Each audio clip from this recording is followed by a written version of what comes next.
begin to tell us what he has done. Because he is answerable to the people. What is democracy? Democracy that the leaders are answerable. You report to the people. And I think that democracy is one of those platforms or fora where the president can also, address the people and tell them what he has done. It's part of being answerable. When you are telling people what you have done, you are reporting to them. This is what I have done. This is where I think I have failed or we have failed. And this is where we think we can improve. This is what we'll be doing, or this is what my people, this is what we were expecting in the 4 years. What is wrong there in a democracy day? Where you need to report to the people. So for me, I don't attach much importance on the fact that, look, you must say this on this day. Don't say this on this day. Don't say this. And I've also said it earlier before that, look, as a leader, as a president, as a governor, there's no time. There's no limit of time. You can wake up this morning. The president can wake up this, given the emergency, the exigency of the moment, and address the nation.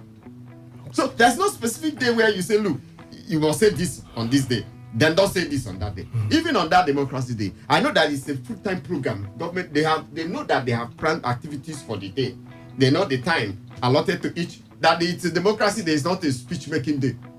It's not a day where all the president must say, everybody must say something. So what are we talking about?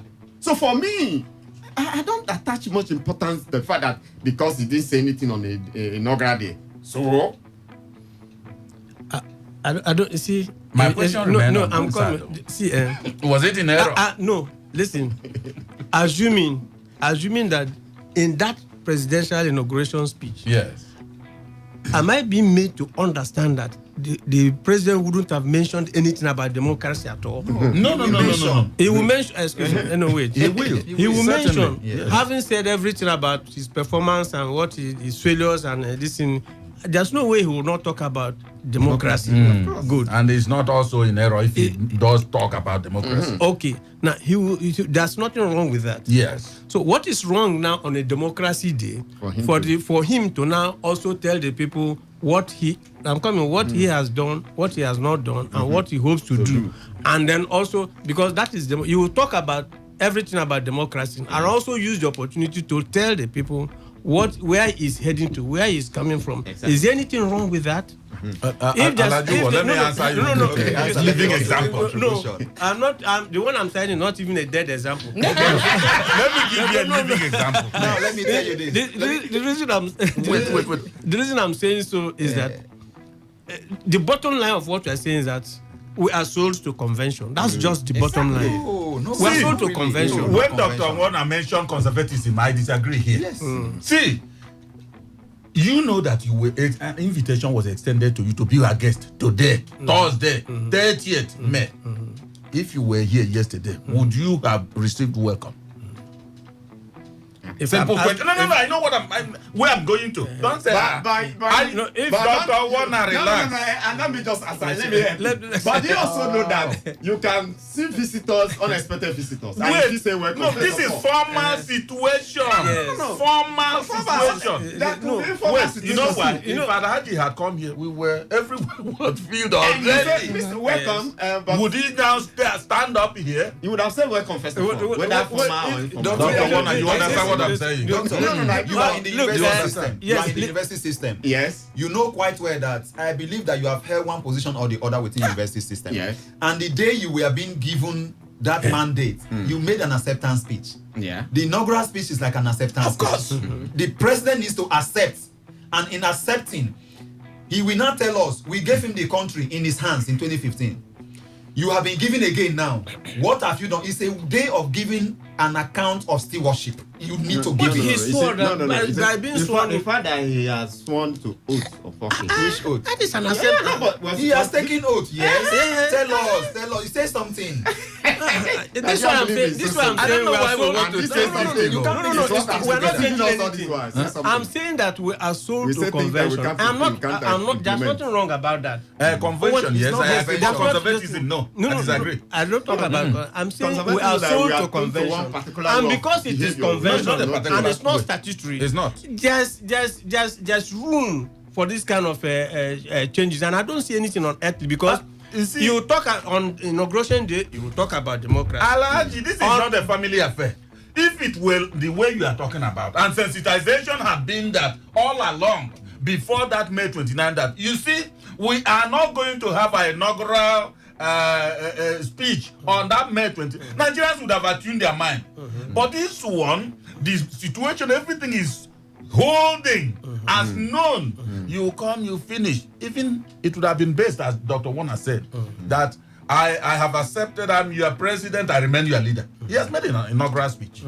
Now you judge him by, see, he has summarized everything. I will remain your leader. Then you start asking him series of questions. Is it the way you remain a leader while you are not doing this? Yeah, but this one, nothing. But you see, You tell me. You see, for me, like I said earlier, for the fact that the president has sworn to an oath, he's your leader, accepted to be a leader. Yes, what is the leader saying? No, listen. Whether he has said anything or not, I've said that the state, the government has basic functions to perform. Yes.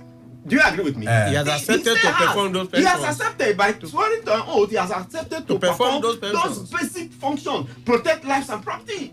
That's one of his basic functions. If he had not made I belong to everybody and not everybody, would you have made reference to him? Ensure that the welfare of the people is promoted, maybe in terms of economic activities and in terms of providing social amenities.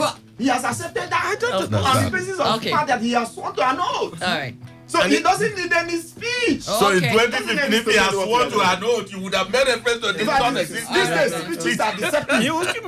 If he had made that speech, for everybody, and for if he had made it on June 12th, you mean you wouldn't quote him again? It was with his advent that we know that plenty speeches are unnecessary. Unnecessary, exactly. With his advent, yes, actually. So because he made plenty speeches that sometimes you're wondering, you did say things like this in the past, Mr. President, how come you've not implemented it? So I can understand if he wants to keep quiet now. Exactly. A few days and a few days earlier, he granted the interview that was widely aired. A lot of things are happening. No, it's not happening. What's continue to happen? This is we'll take a break shortly. When we come back, it will be real talk. We'll be looking at our own inauguration here in Rivers State. Okay, and then let's also have a look at that in just 2 minutes. We'll be right back. Court, are you ready? Today, 95.1 FM, the voice of the people.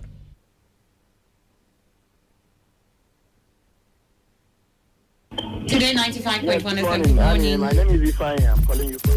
Hello? Yes, today 95.1 FM, good morning. My name is William. I'm calling from Port Harcourt. All right, William from Port Harcourt, go ahead.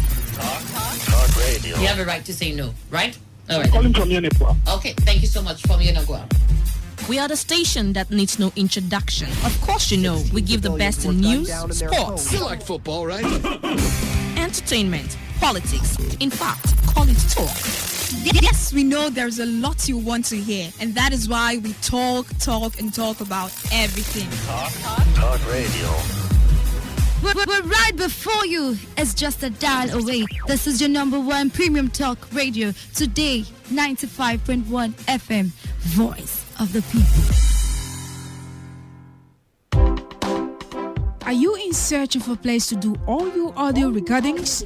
From jingle, documentaries, church messages, and lots more. Are you in search of a platform to give your business maximum exposure? Look no further. Come advertise with Today FM. With our unbeatable reach, we'll give your business the boost it so dearly needs.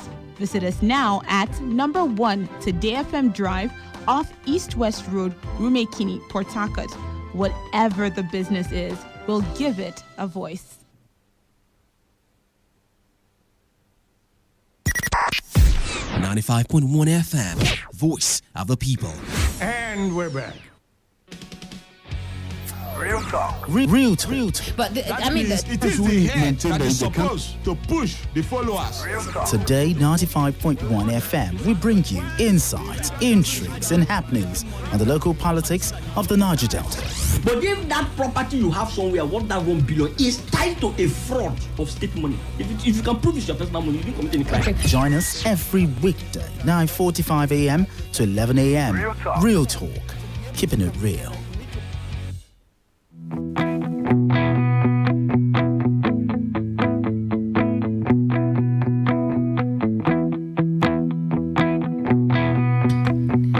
Welcome back. And moving on for Real Talk, we're looking at River State Governor Nyesom Wike, who has also been sworn in for second term in office.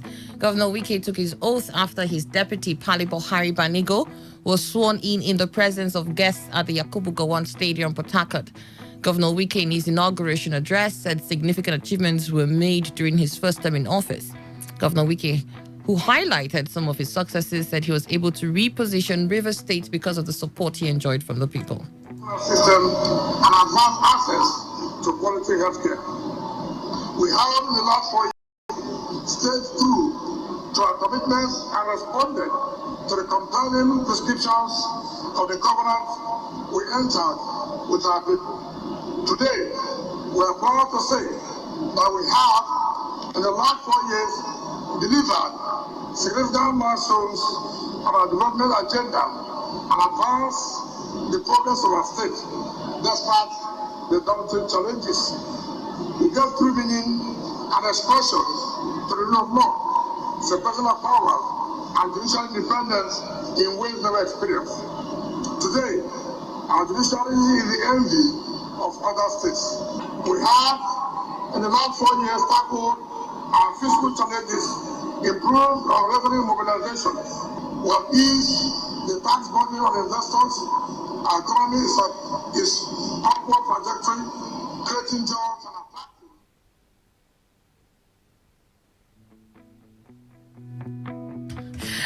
And then, of course, the governor said he will not relent in his promise until a better and safer River State is achieved. But for us, progress is a journey to the mountaintop of sheer security and qualitative improvement in living conditions for all our citizens.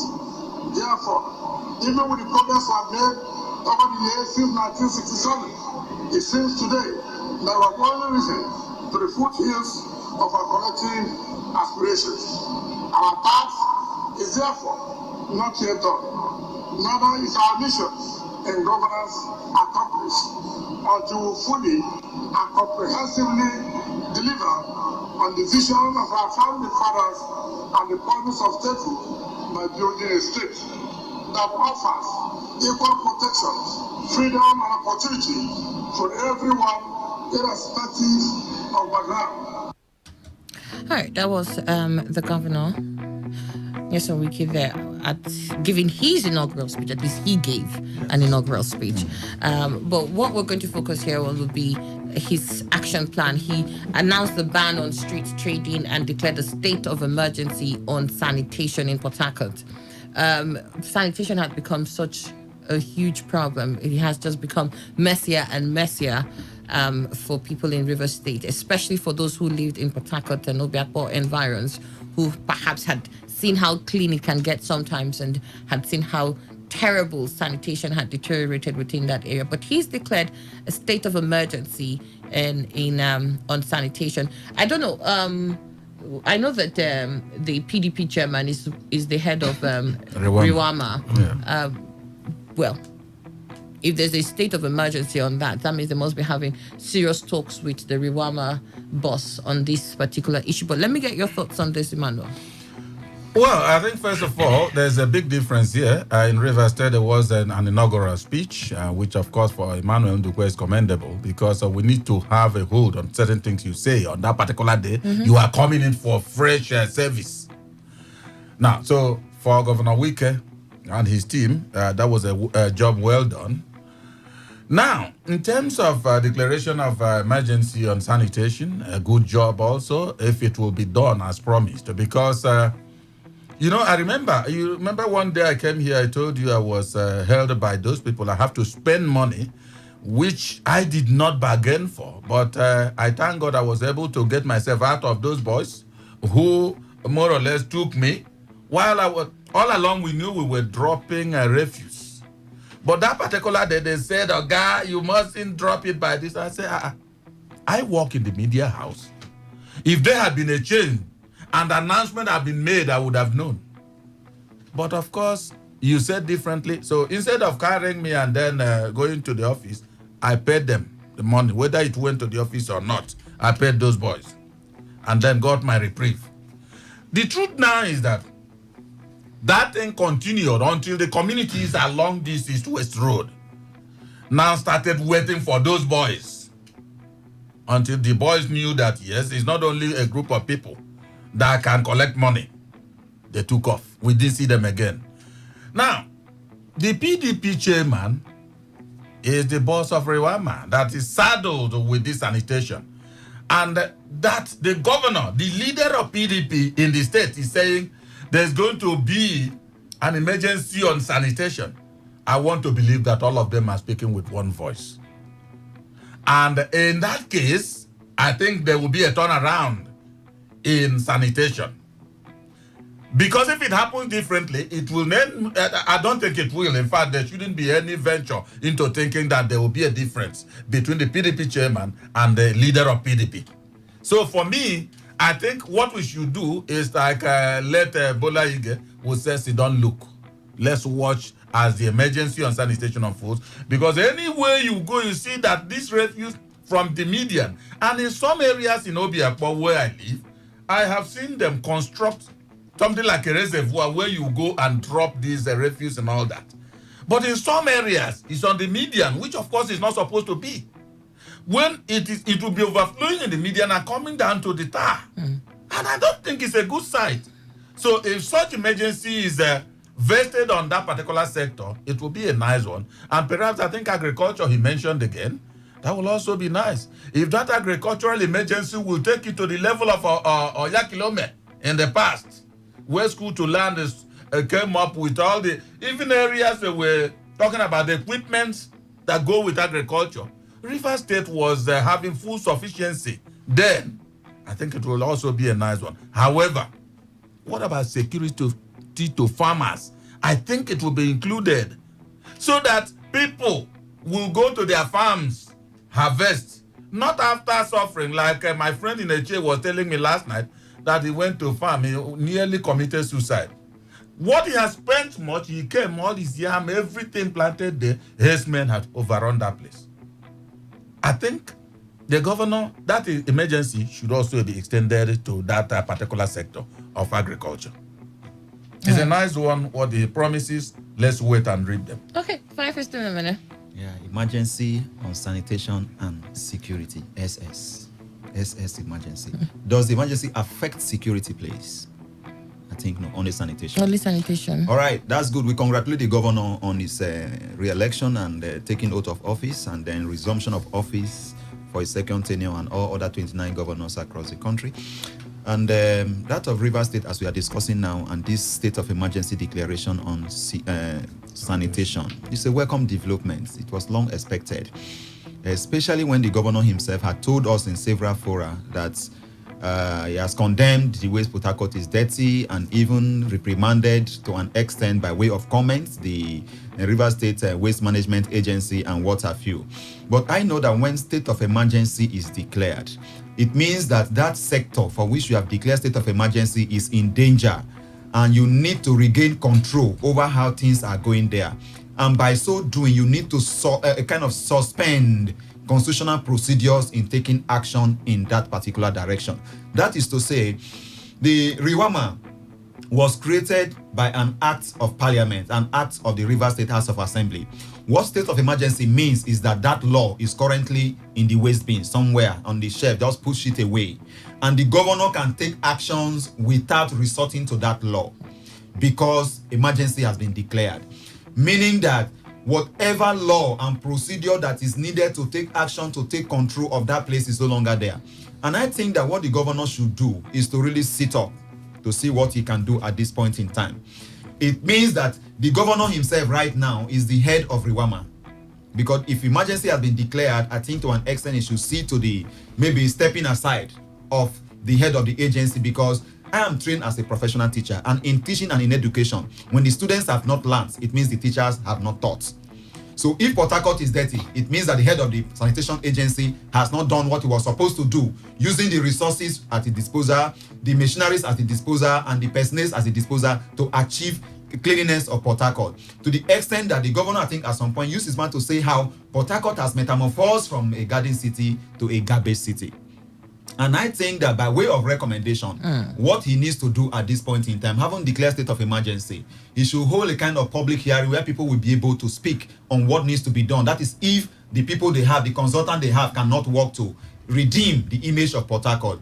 And then earmark on every street of Port Harcourt a kind of environmental volunteers and vanguards, people that will be able to enforce 1 or 2 regulations and rules and laws, if possible, within these areas. When people should bring their waste out, how they should back it and other things. Then people will go there and stand, watching from afar. Whoever comes to violate that is arrested. And I think the governor too, having declared state of emergency, should remove, and even after relaxing this state of emergency, should remove the sanitation court from Remama premises. If you have a sanitation court inside the premises of the person that has heard you, and you are not yet guilty, you are not yet convicted, and they come and judge your case right inside their office, you are not going to get justice. That court should be removed from that premises, so that those who are held for sanitation offenses can be tried in an atmosphere that they think they can get justice. Because if you hold me that I have committed sanitation offense, and you are taking me inside that, the moment I step into that place, I know that I will never get justice from that process. So the court should be moved elsewhere, and then people should be able to man them. People should be given freedom of expression and to defend themselves. So the governor should do all he needs to do, not just voting more money into sanitation in the state, but to looking at the contractors too. All those rickety vehicles, that the vehicles themselves are even, in fact, the trucks they use to carry the waste, they are waste themselves. That is the kind of thing we see on the road. Things that are not supposed to be so.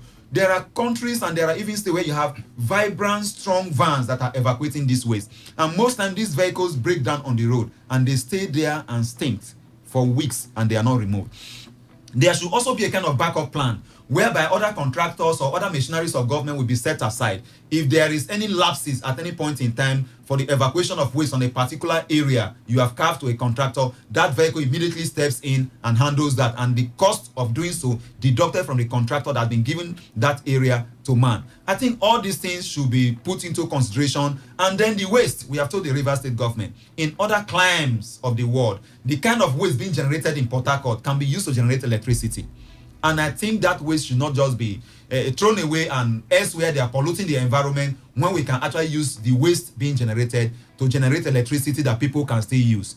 And other scrap centers that have been established, I think they need to step up these areas. And then the tires that are being dumped somewhere by, their valley park. And sometimes people go there and set it ablaze and it causes more pollution and soot in the city. They should look for a way to put those tires, condemned tires they have confiscated from vulcanizers along the road, into use. I believe that those things can be recycled and used for something else. They should look for investors that use those things to produce other things, and then more money is made from that process. Okay, that's fine. I forgot your thoughts. I'd like to ask her a little bit. Yes. In addition to what my colleague here said, I think the situation now calls for a kind of holistic or integrated approach to this waste management.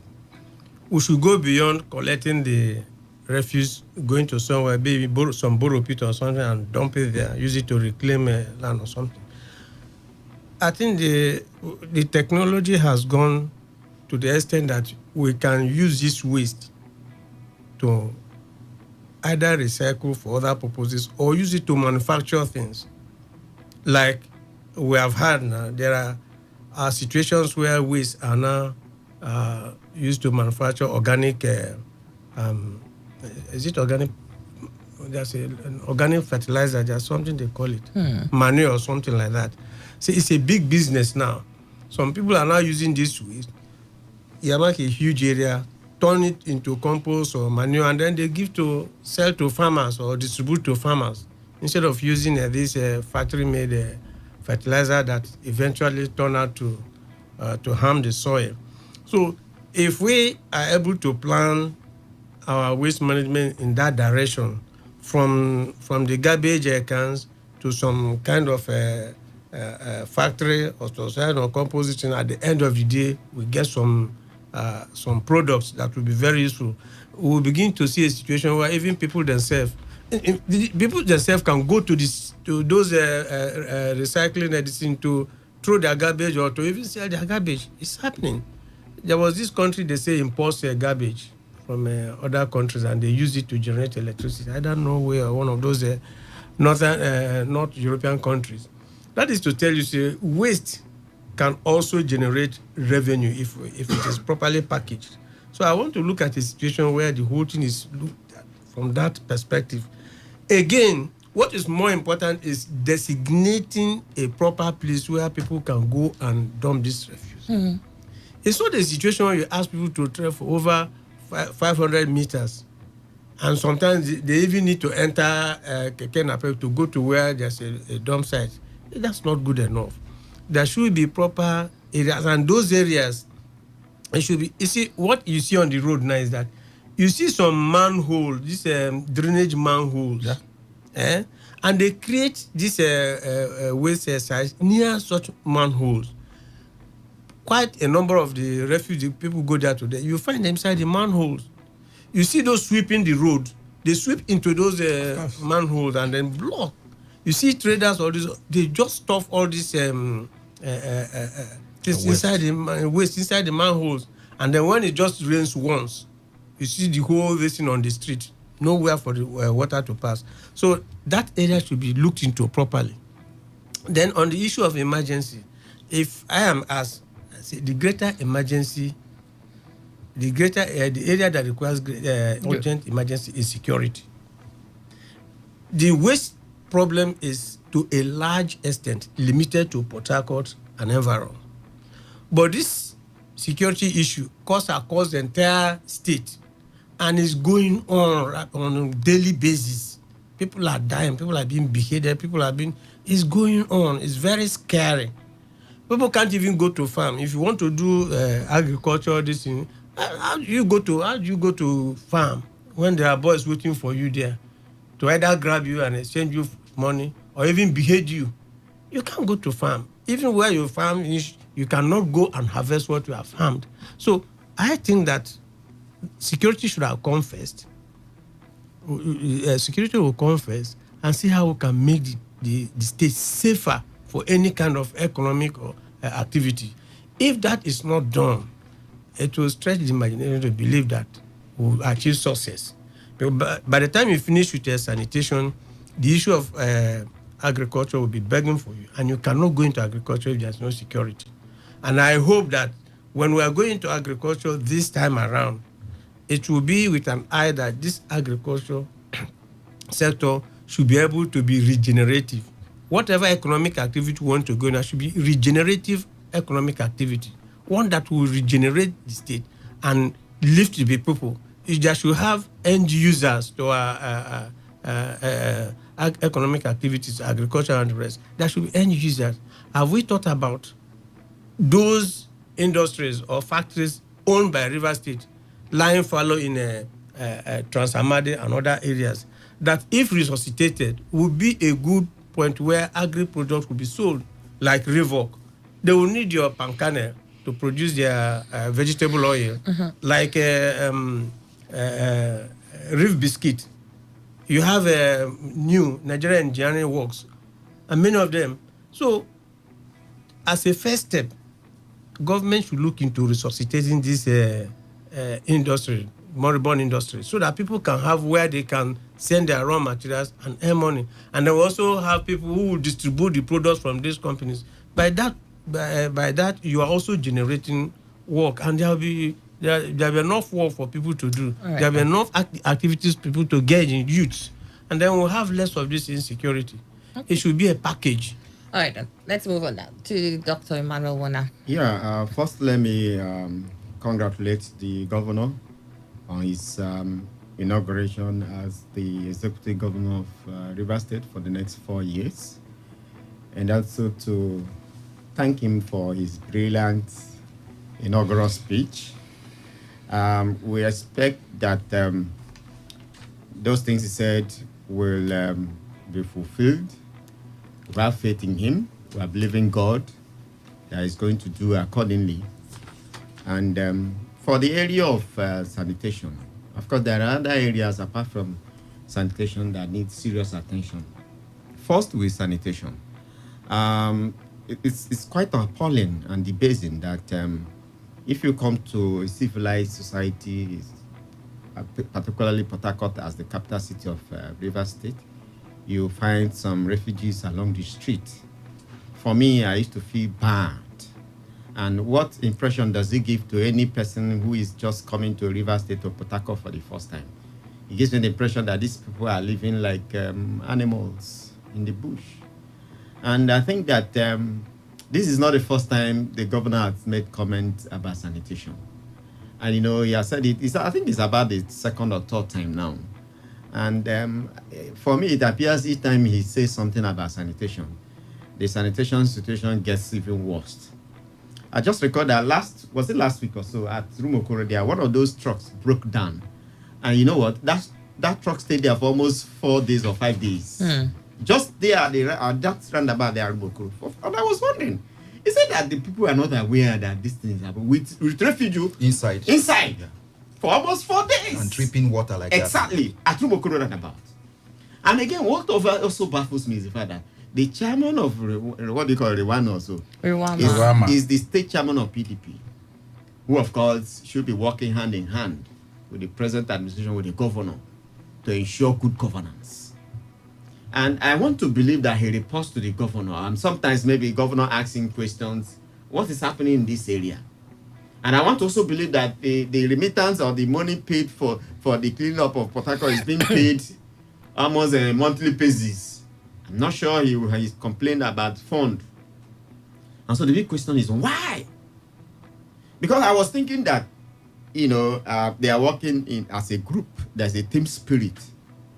I mean, wherever governor fails, I also believe that the party chairman has also failed. Where he failed, the governor has failed. So I was thinking that there should that kind of team spirit, esprit de corps. But it baffles me that this thing has been recurring. It appears to be a recurring decimal, and nothing seems to be happening. Well, let's see that now that he wants to declare state of emergency, we want to see that where there should be improvement. Otherwise, there's need for questioning. And that's why sometimes I talk about Rivers State House of Assembly, which, of course, was supposed to play oversight function. I was also thinking that once in a while, that the chairman of the governor should be invited on the floor of the house to explain why there are deaths everywhere in Port Harcourt. Everywhere. Even in the heart of the city. Yet, money is being paid for this thing almost on a monthly basis. This is not somebody from outside, though. It's not like it's a contractor. I'm talking about a touch member who is an inner caucus. So something is wrong somewhere.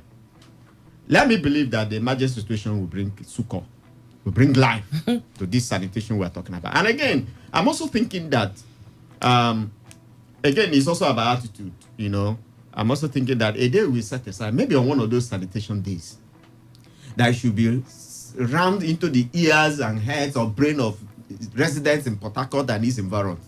That you need to take a time to Operation Clear Your Gutter. Operation Clear, because what we see in most of these gutters is that they are blocked. If it rains, there's no movement. Water is not, in fact, the essence of the gutter is even being defeated in the first instance.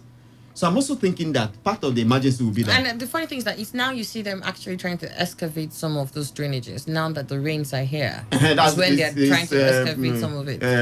Fire brigade approach. You see, so I'm thinking that a special day, one of those sanitation days, that it should just be for the gutters all over Port Harcourt and its environs. And again, let me also say that apart from sanitation, the issue of security is also there. And I want to believe that the government is doing something in that regard. Of recent, we have not heard of any case now, but maybe for the past 1 or 2 weeks now. I want to believe that the tempo should be sustained. And I want to believe that government is taking serious measure. I don't know. It's like the clearing of bush along the Eastern Road is also doing something. All those bushes are being cleared. Look, are you in Port Harcourt? Well, I want to believe. So if I'm not correct, then something needs to be done again in that direction.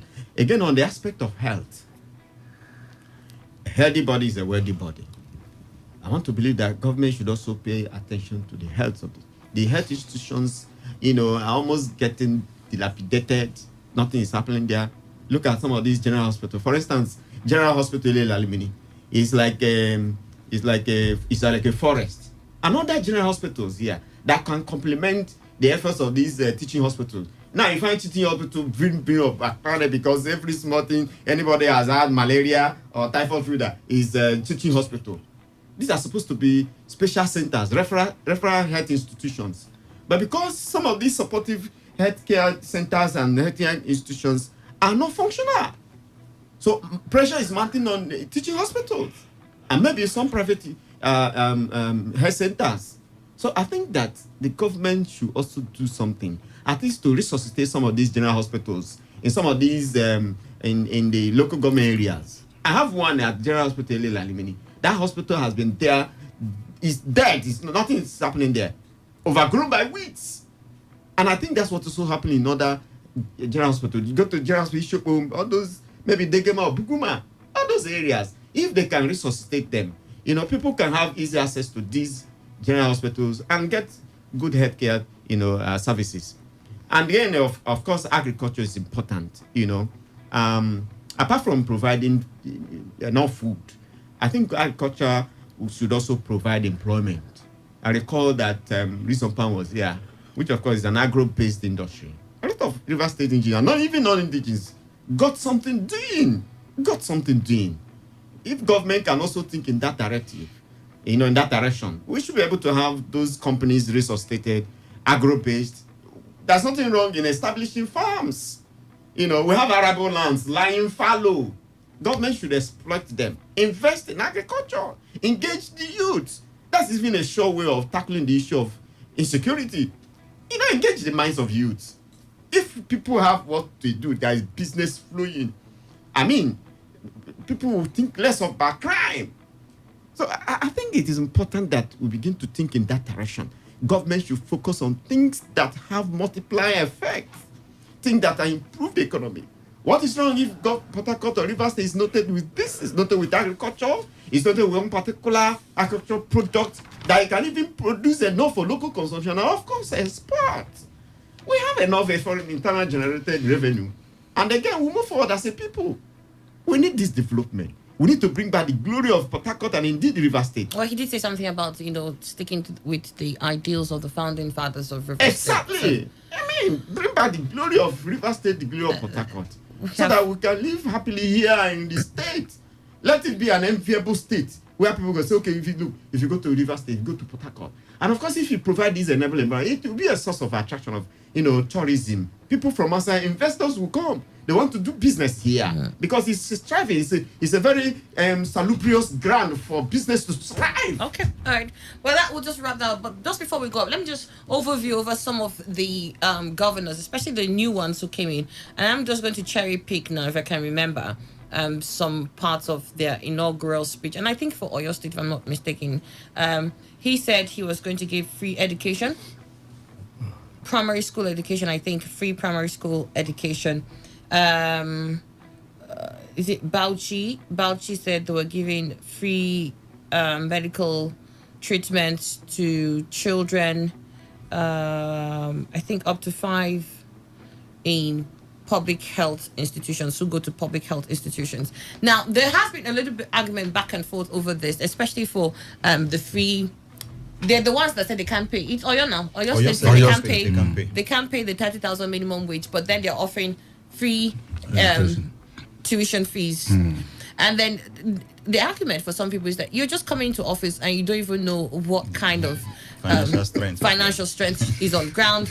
How possible is it for you to offer one of the free? things wrong with the inaugural speech. How possible is it for you to give free education and then in the same line say, but we can't even pay 30,000 naira minimum wage. So really, what are you trying to do here? So you have people say, we've heard this kind of things re-echoed in several other inaugural speeches across Nigeria yesterday, especially for new governors who are just coming in and giving free stuff. That it was not charity.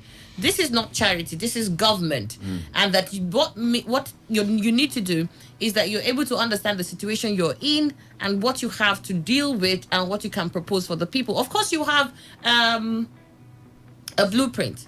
And your blueprint will be, this is what you want to see in agriculture, this is your intention of what you want to see in education and all of that. But particularly for education, we already know that education is expensive, but we have gotten it rather cheap here, and maybe that's why the quality of education is also very poor as it is. And that if for a governor who's just coming in on day one and he says, well, I'm giving free education in primary schools, those seems to be taken off on the wrong footing. Emmanuel, what do you say? Yes, it was a big shock to me to hear that you see my administration will not be able to pay 30,000 naira. But you see those tuition fees, I'm knocking them off. I mean, I don't know. How do you know? You don't even know the amount in the coffer, nothing. I must tell you, the education is going to be more expensive than paying the 30,000 naira. But I wouldn't know what, maybe he just loves education, so I see you won't pay tuition fees. But for these workers, you remain where you are, because I will not be able to pay 30,000 naira. Well, whatever be the case, let's watch out if he will even do the one he has promised he will do. Because for me, I think that would have been best when he had taken the seat and then had gone through the financial books and know exactly what they can get and then how far they can use it. Then he will be able to come out stoutly on the comments on the minimum wage and, of course, the tuition fees that he wants to give them as free. It's not that easy. The education will be higher than even that minimum wage. What do you think, Fine Face? A lot of people govern on the pages of newspaper. They just get up and they make pronouncements, policy statements, without carrying out research to find out whether or not it is possible to execute the pronouncements you are making. Now, a lot of people too, especially some of the governors we have and people that are holding sway in offices, they try to go into a policy area that they think will give them an edge, starting politics even before they get into office. Now, by making pronouncement on free education, it's already preparing for, I think it belongs to the state that is talking about, but that is just coming in, one of the fresh governors. It's already preparing for next election, which is wrong, because he has not gotten into the financial documents of that state. Look at the money that comes from federal government, what is generating internally, and what are the key issues that people are talking about of the day. And the key issues across Nigeria today is the issue of minimum wage. So you are offending the people by, on this hand, not implementing a law and then making pronouncements that will make you to make a law before you can implement it. So I think it would have just calmed down, promised and agreed to pay the 30,000 naira minimum wage after looking to the records of the state and then coming forward to ask the officials he will appoint as the commissioners to carry out a research, to look at the possibility of his government and administration given free education at that level. But all this he has not done. So the next thing you will start hearing now is to start borrowing and borrowing and borrowing and borrowing. And at the end of the day, he will still end up paying the 30,000 minimum wage he has refused to pay, because the moment the workers begin to shut down that state for him now, he will go and look for money and then carry two burden for a start. And he will end up not achieving anything and only be servicing roads and debts and then tying some roads and maintaining some others. And that will be the end of what he will achieve in office. All right. Okay. I like your label. Yeah. Those are inauguration speeches for us. You see? Listening to some of them, you see that there's no difference between what they call their inauguration speech and their campaign. It's as if they are starting afresh, campaigning.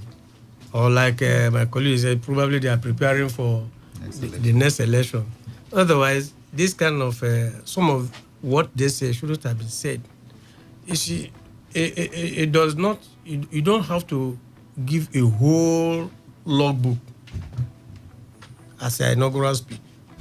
Just give out to you and then sit back to fine-tune what you have given. See, by the time you sit back in the office and they bring the books before you, you will discover that some of the things you've already said, you wouldn't have said them. Or if you would have said them differently, so that it will not create some kind of bottlenecks in the relationship between you and those you govern in future. And that's what is going to happen. Especially if you don't have the capacity, your government doesn't have the capacity to carry out what you have promised. Elements of deceit comes in and people begin to think otherwise. But by and large, we need the inauguration speeches, got them. But beyond that, I am of the opinion that governments across the country should really sit down and allow the, how do you call it, dividends of democracy to trickle down to the people. These things are just hanging out there. It should trickle down to the people. If it is agriculture, whatever thing that has been produced, government has supported and is being produced, it should, after the production, it should get back to the people at the right price. Take rice, for instance. I don't know why rice should still be costing between 15 to 20,000 up till now, because the Minister for Agriculture has told us that the country is virtually self-sufficient in rice production, for instance, over 90% thereabout. But that rice is not getting to us, not getting to me at the price I can put my hand in the pocket and buy. That is where the problem is. Is it fuel? We are not getting fuel at the price we are supposed to consume the fuel. No, to do it. I'm looking at the governors who came in and the kind of speech, especially for Oyo, who says, look, I'll give you free primary health care, and said, but I cannot pay 30,000 minimum wage. What do you make out of such a speech? This is what I'm saying. It's born out of the feeling that they are still, the difference between campaign speeches and inaugural speeches has not been clear here. All right. The two are modeled together. All right. And then by the time they sit down to look at their books, they'll discover that they have been campaigning they have just done campaign speech instead of inaugural speech. They may find their way again to recast and then begin to retrace their steps. The bottom line is that governance is a serious business. All right. As they are coming in, they should be able to really sit down, look at the issues, look at the finances before they make pronouncements. All right. It will help us move forward. Let me get to Dr. Emmanuel now. Yeah, first, I think it's part of the problem we've been talking about inaugural speeches, where people just come and say something. Probably because they know that, the audience will just clap and applaud them, and, that's good speech. But I think that beyond that is the fact that if you look at the governor's speech, the Constitution is the ground norm according to which the society is governed. And I think that this minimum wage issue is a constitutional issue. It is a constitutional issue that also binds the state governors. In fact, the state governors are constitutionally compelled to pay that minimum wage. And it will be unconstitutional for any governor to say that I will not pay minimum wage. And then in that same vein, you now decide to choose another thing for you to do. So it's, for me, maybe constitutional rascality or administrative rascality for the governor to even say he will not pay minimum wage. And at the same time, he was saying he will make education from the primary to secondary school free. And the big question is, if you can't pay minimum wage of 30, where are you getting the money to sponsor free primary education? So I think something is wrong somewhere. And I think that in Nigeria, given the abundance of resources, every state is expected to look inwards. And that's the problem with this kind of in-bottle federalism. States are no longer thinking outside the box to begin to look at areas where they can internally generate revenue. What stops state government from embarking on businesses? Like we've been talking about agriculture here. I think it's Oyo State we are talking about. Yeah. Is it Oyo? Yeah. Oyo is in the heart of the western part of this country. And we've known that part of the country for the cocoa production. What stops the government from that part to revive this cocoa farm? Another farm that can generate revenue, and see how you can take. I want to believe that no state in this country that cannot say I can't pay minimum wage, and of course even embark on other development ventures. I don't think. But the problem is that we all look up on this allocation, and the moment the allocation comes and it's not able to for you to have something to keep back, you say, oh, I won't do this, I won't do that. But even at the level of allocation, if also we can cut down on that kind of frivolous expenditure, state government should cut down on the number of aides public officers have. You did that, do that, and be more prudent in management of even the so-called allocation from the center. We can do some of these things. But the basic problem is that, you find, state government relying solely on the allocation from federal government, even local governments relying on allocation. It's not going to do us any good. And that's why people are now selecting, look, I can do this, I cannot do that. Who told you cannot? You can. If you will, if you want. Embark on other means of generating revenue. That's what we are talking, and that's what we expect government across board, embark on things that can generate revenue for you, not just on allocation. The day the federal government did not give you any money, they did not give you allocation, that's the end of governance. It shouldn't be so. And these are the things that scuttle the economy, the autonomy of states, and even local government we're talking about. You can't just have autonomy, constitutionally speaking, while there is no economic independence. You cannot back it up economically. It doesn't hold water. So we are saying that at this point in time, this critical point in time, state governments, local governments, government across board should begin to see how they can embark on internally generated revenue. How can we improve? There are arable lands, like I said before, across the length and breadth of this country. In fact, there is no state in this country that is not blessed with any natural resource or resources. And it's because of this lazy mentality the oil has infused into us. We are waiting for allocation. And that's a problem. So I think that the state government, the Oyo State governor, should first of all perform a constitutionally stipulated function of paying minimum wage. Otherwise, when the heat will start, I don't think he will stand it. Because it's constitutionally provided that state government should pay minimum wage. That's the constitutional provision.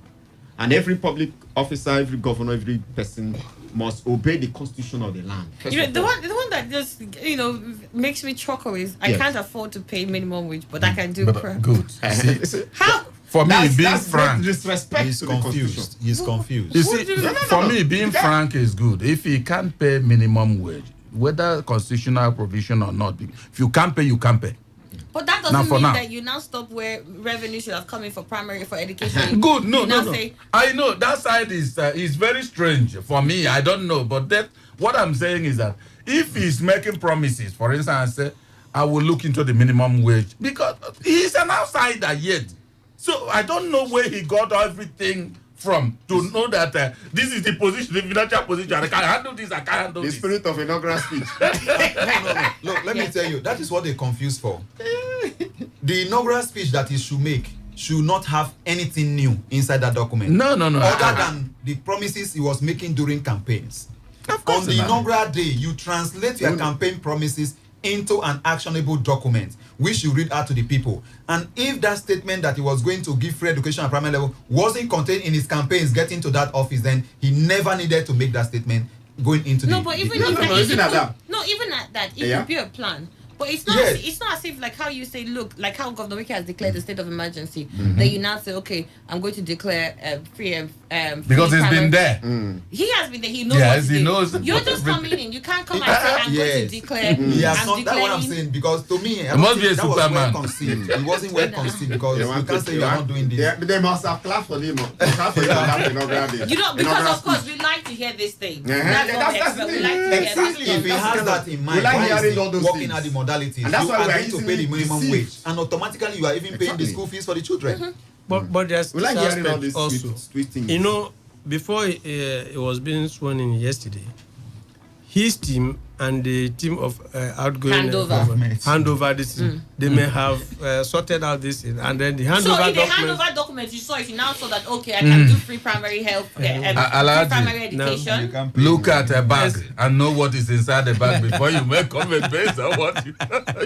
I think for me, mostly we heard of who says he has billions of free health, 46 billion. I wonder where that man is getting money from because he did so much from what we saw. Commissioned by the vice president. You mean the Okorocha? And we know that he doesn't want him to take off to leave office. And he could still leave that kind of amount of money in the purse. And that is different from the character we know of Nigerian governors.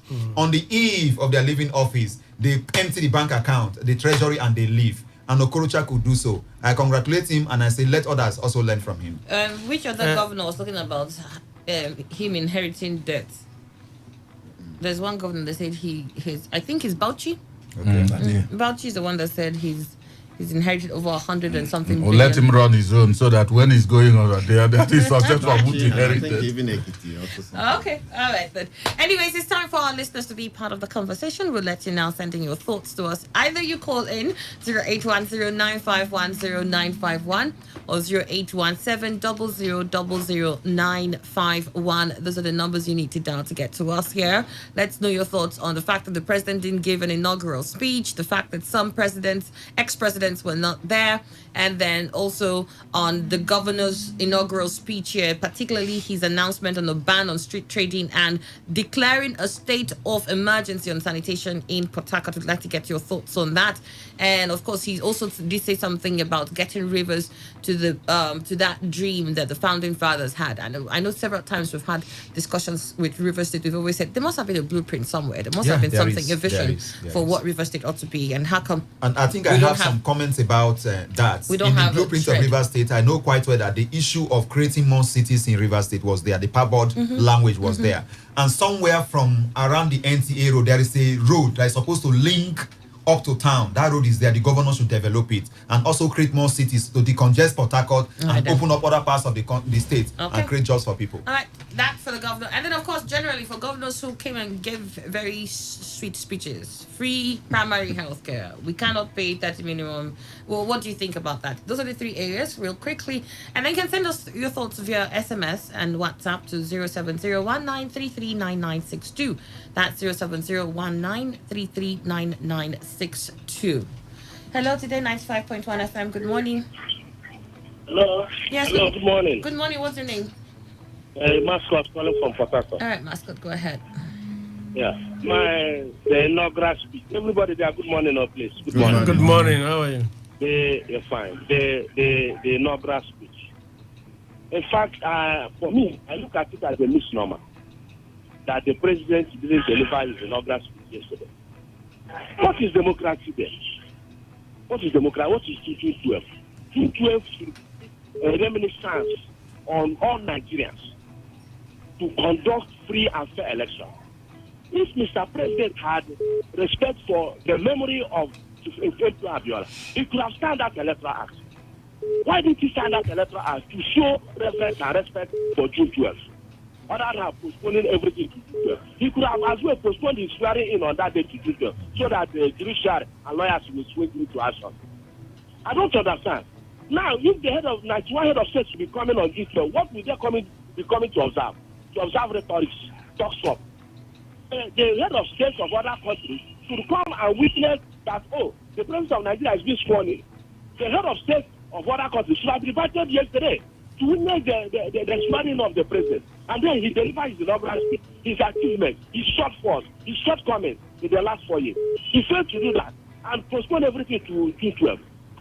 Now, when the head of state of other countries come, they will just come to listen to talk without witnessing. What evidence will they go back to their respective countries that there is now a substantive president of Nigeria who has been sworn in? Since they didn't witness it on May 29. To me, I think as a person that the head of state and everything, every function should be on May 29. Then June 12, you deliver a speech that Nigeria should keep in their democracy and put it to action.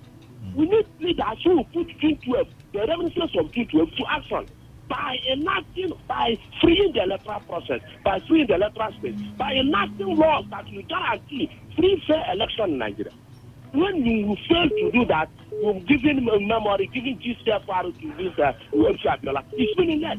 It's meaningless because the type of leaders will bring about to help impoverish Nigeria, bring more poverty, more penury, more excruciating condition, more devastating situation to Nigeria. That's the type of leaders. So only free and fair election will bring out leaders that are accountable and responsible to the people of Nigeria. So that is the only price we have to pay to respect the memory of Monsur Kasimowo-Oluwale Abiola. So that is my own statement. Thank you and God bless you. All right, we got your thoughts. Thank you. Hello, today 95.1 FM. Hello, good morning, Annie. Yeah, good morning. What's your name? Thank you. Got time for my back. All right, got time. Go ahead. Thank you, my sister. You see, I want to talk about this inauguration of my president of the day. People are complaining. You see, my sister, 2015, when our president makes speech after they are swearing in, people were complaining, hey, look at the way he cannot go to school. I say, this person, at least he try now. Hey, he try, but he don't speak grammar. He don't speak grammar. The man just keep quiet this time. Now that they keep quiet again, I see another problem. So my people, now well done. Hello, today 95.1 FM. Good morning. Yeah. Yes, please. Good morning. Good morning. What's your name? My name is Comrade James Udongo, calling from Okita. All right, go ahead. Let me talk about the presidential inaugural speech. You see, we are in a country where we Nigeria doesn't know what we want, and we are just good watchers but not good listeners.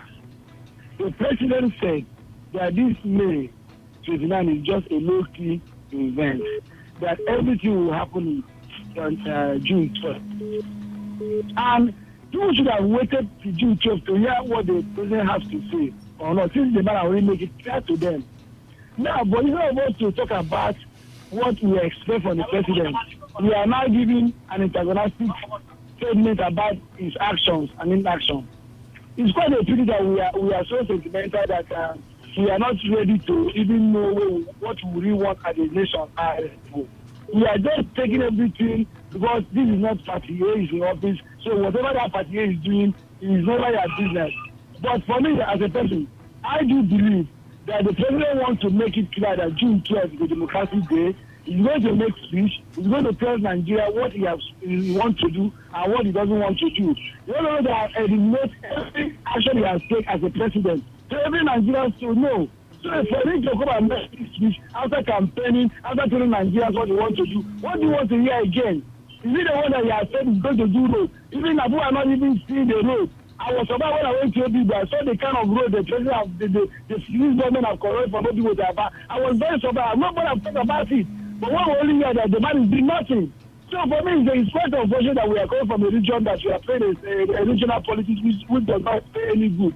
For the governor of Rivers State, my advice to him is that he has made a lot of comments in the campaign promise that he's going to build more urban cities in Rivers State. But now in the other speech, where was not there? So you see why I'm saying that it's complicated. You cannot say A in your campaign speech, then you now come to inaugural speech and say B.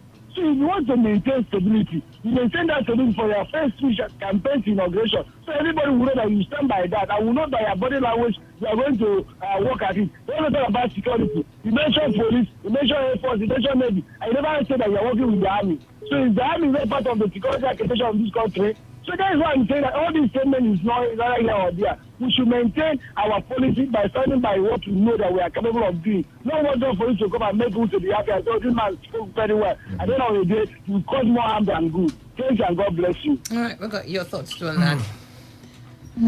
Hello, today 95.1 FM. Annie, good morning. Good morning, what's your name? Okay, my name is Louis, calling from Ruboko. All right, go ahead, Louis. And also, good morning to every gentleman in the studio. Good morning. How are you? Okay, about the president Marbury not making a comment on inauguration is best known to him. I'm not in Abuja, and the last time I checked, I don't know the route to Abuja. So let me talk about my own governor here in Rivers State, just in week, about tackling sanitation. Because that's my problem. That's my one problem here in Rivers State. Yeah. If he wants to take action, if he wants to declare some emergencies with that, let him match that with action. When I mean action, not action movie. Because he's he's 100% poor, and I'm just happy that he noticed it. Because if you drive down, thank God that he goes to airport through driving down from his house down to the airport, and he passed through Poku. And the most funny thing is that one thing I always complain is that from my one to where you have the airport, you are going to drop your rate you see by Riama, but you won't see any waste bin. I'm not seeing. Maybe I'm blind to what that aspect, but I'm not seeing. And now you will not see any waste bin. Drop your waste bin here. Why are you dropping it? Inside the gutter. That is a disaster. Now, when floods come, they will shout flood don't come now. You should prevent floods now. If the sanitation aspect now, you're asking someone to drop the rate to CA, and I drop it on the main road, do you have anything to arrest me for that? You don't have it. Because you're not giving me any sign to drop it CA, to touch something on my hand and feel this is the way it's going to put my rate inside. You don't. Don't you write in your signboard, drop your rate from 6 o'clock to 12 o'clock in the afternoon, to drop it inside VA. And number two thing people don't observe, these people that sweep road, my sister brother, they sweep it inside the gutter. And even the guys that dispose this dustbin, my sister brother, these guys expose themselves to hazard, pure hazard. They don't use any saving boots, overall, or even A-Max, pure hazard. So it's all about, I'm not happy you made that same emergency. Emergency, because those guys need to be taken care of. Okay. Because you see them pack these dustbin is hazard even to their own human health. We got your thoughts. Thank you very much. All right, let's get to some text messages here. Let me start with this here. This is this is on WhatsApp. So it's good morning, Annie.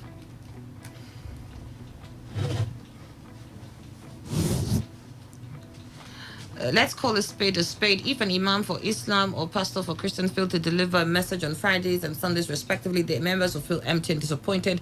And apart from God in heaven, the president is the father of every in the country, and his children will be eager to hear from their father on a day like May 29th. Let's forget about politics. The president failed his children yesterday. We are not happy. This here says, if they make speech, they won't do all. Logically, since Buhari didn't make any speech, he'll perform nothing. Speeches inspire the audience, believe in, have hope that things will get better, know the plans and templates of the government, and to know how we're moving.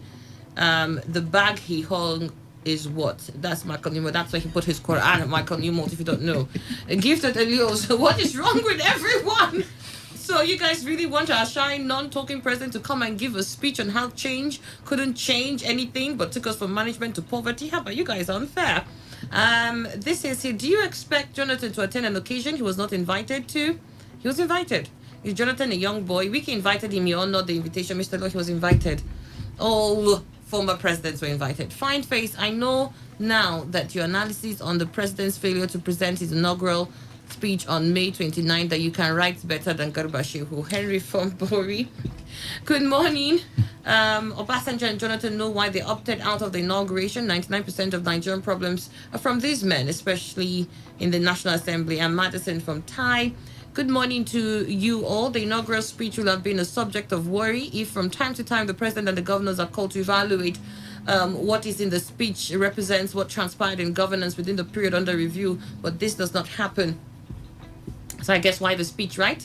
Another says, good morning, Madam Annie Uzo from Port Harcourt. It is worrisome, the level of which Christians have been mentally marooned in this country, to the point of them admitting that they're helpless in the face of glaring errors, discrimination, and persecution to start with. For the fact that Nigeria has been a member of OIC since 1981 does not make it right. The surreptitious registration went on, but that was not what we had here for opinion poll. It was for newspaper review. We got your points though there. Good morning, Lady Annie. Annie, please help me tell those two very educated men arguing blindly to please use their free God-giving to talk as the president failed for not giving speech. Michael, that's what you should have just gone straight to that instead of thinking of people who should talk how you want them to talk. Annie, the former head of state and former presidents did not consulted before it was changed to June 12. They do not accept June 12 as democracy, but May 29th, DW, they don't need to consult them as long as the National Assembly has endorsed it. It is what it is. Hello, Today 95.1 FM. Good morning. Hello, good morning. Yes, morning. What's your name? Akanimo calling from Port Harcourt. All right, Akanimo, go ahead. Yes, inauguration speech. I think it's not unconstitutional. The president must, that day of the oath of office, must say something. After all, the president has said something that on June 12th, he's going to give inauguration speech. He has said something that day. I think people should abide on that. Because I know Nigeria want to hear compare the English. It's not about what the president. Hello, today 95.1 FM.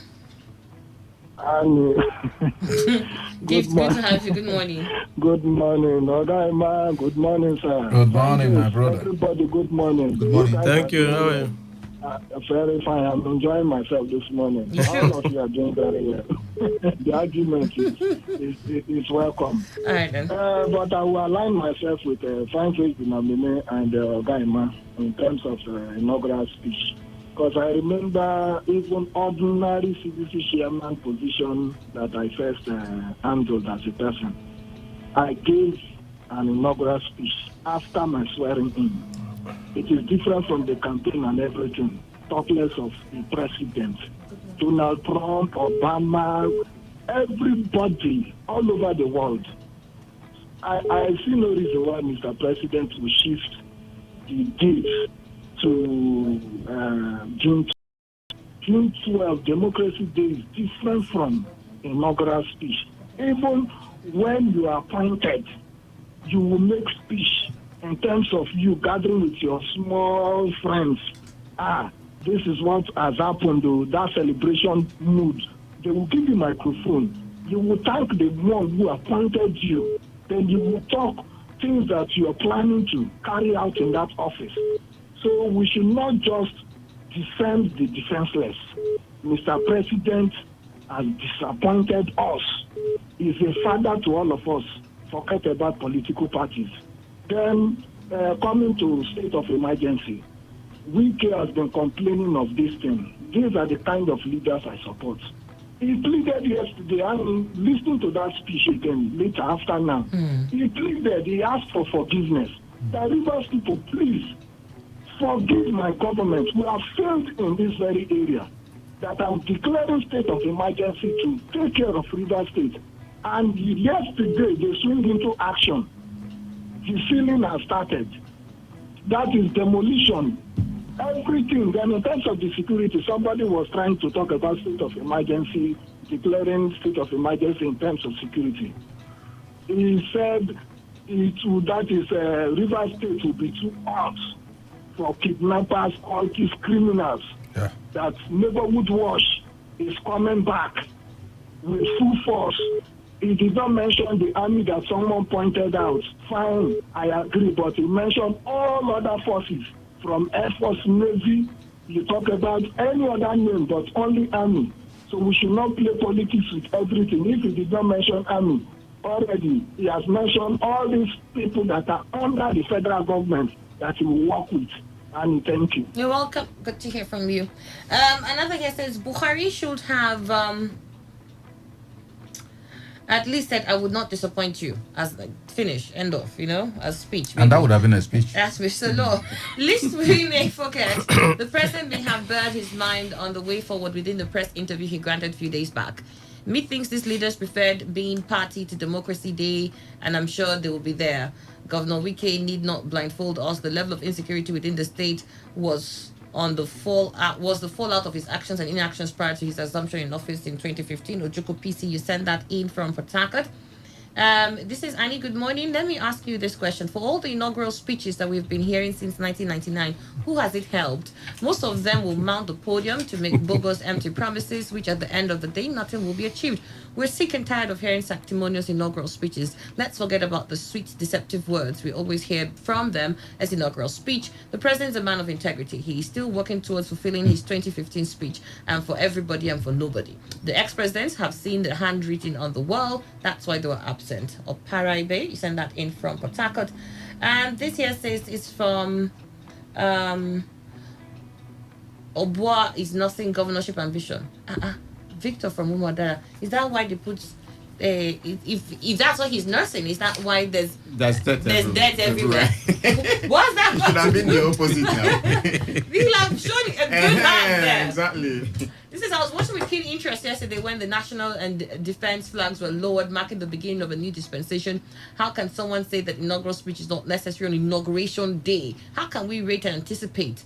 Inauguration and Democracy Day can never be the same. We are preferring solution to waste management and other problems in Rivers State now because Wike gave inaugural speech to mark a new dispensation. That's very correct. Casey, you sent that in. Hello. Hello, Andy. Good morning. Yeah, good morning. What's your name and where you calling from?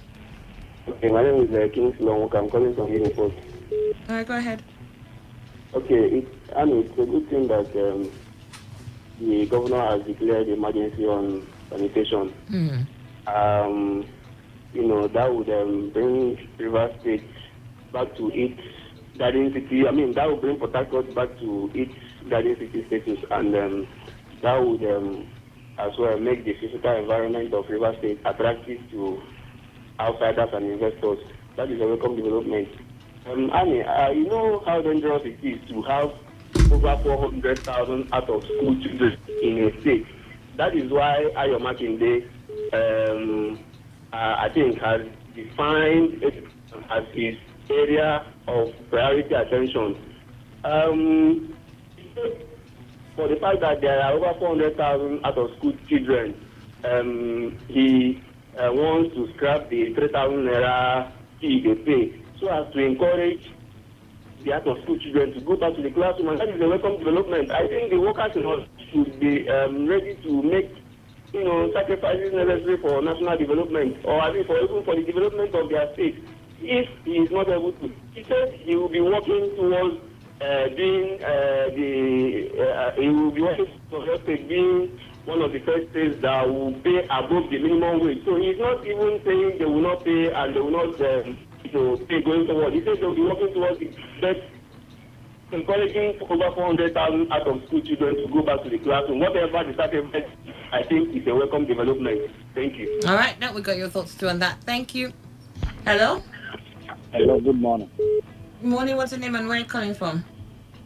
Mr. Francis from Yenegua. All right, Mr. Francis from Yenegua. Go ahead. Yeah. I think what we are seeing in the country for the first time, we are seeing a new development every day in Nigeria. So it's not a new thing to us about the president's failure to give us an inaugural speech. As far as I'm concerned, the inaugural speech does not put food on our table, but at least that has been the normal procedure in the whole thing. Even though we believe that June 12th has declared it as the democracy day, and we still believe that 29th May is the inaugural day. We would have made the two of them to be just one and cancel the 29th May and make June 12th both the democracy day and the inaugural day. So I don't see it. I'm not worried about it, but to me, somehow I'm worried because we have done the same thing day and that's June 12th. Give the same democracy day speech. I don't know what is taken away from him, but let's take it the way we see it, because even the one that he did in 2015, I belong to nobody, I belong to everybody. You do not see any gain on it. It oppositely belongs to some particular people, and we don't see that he did. That did not even show all that it belongs to. No, it belongs to somebody.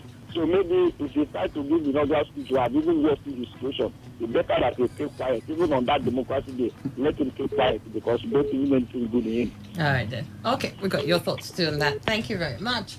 Annie, what value does the presence of former presidents and inauguration add to our economy? If they still have anything to offer, they have the Council of State platform to do that. It is clear that the current administration has come to terms that the fact that it has failed abysmally. It is not a surprise, therefore, if the presidency have summarily decided to save themselves from yet another lackluster rhetorics of inaugural speech, which Nigerians will merely see as normal ritual. You also sent something, okay, you were the one that sent the other ethno-religious issue earlier. And history is written and unwritten facts. For any history to be dynamic, it must be based on tangible facts. The president's inaugural address is needed to form part of our dynamic political history. Remember, his address is supposed to be an informal agenda to guide the incoming government and to help Nigerians not to buy the pig in the poke. James Opongo, you sent that in. Annie, you see, this people have started on the wrong footing again. No, they lack direction from A to Z. No one set standards midway for success, but from the beginning. Expect nothing from them. Otherwise, you will have embarked on a wild goose chase. This is from Victor Akioma. All right, phone lines are still open. Annie, the president inaugural speech makes no meaning to me. Speech without performance is zero. All this character to me are all already signs of incompetence in the government. Sonny Uzoba. The president's refusal to give an inaugural speech is only an escape route from responsibility so that Nigerians will not hold him accountable for his words, actions, and inactions. I hope this route does not end up in the next level failure. Awajimalek from Andoni, you send this in. Annie, you will make speech, people will talk. When you don't, people will talk. You make speech, people will look the time you spent. What is wrong with us? Somebody talked of America. Please, do we behave the way they do there? Please don't compare PMB with anyone. If I Chuku, you send that. You send that in. So he's in a world of his own. Yeah. Good morning, Annie. With regards to the argument on ground, I want to make a correction here that May 29 every year had always been democracy and swearing in and handover day until PMB separated it. So my take is whenever he gives his inaugural speech on May 29 or June 12, it's still the same speech. The most important thing is that when a speech is made, it should be implemented, else it is pointless to make such beautiful speech.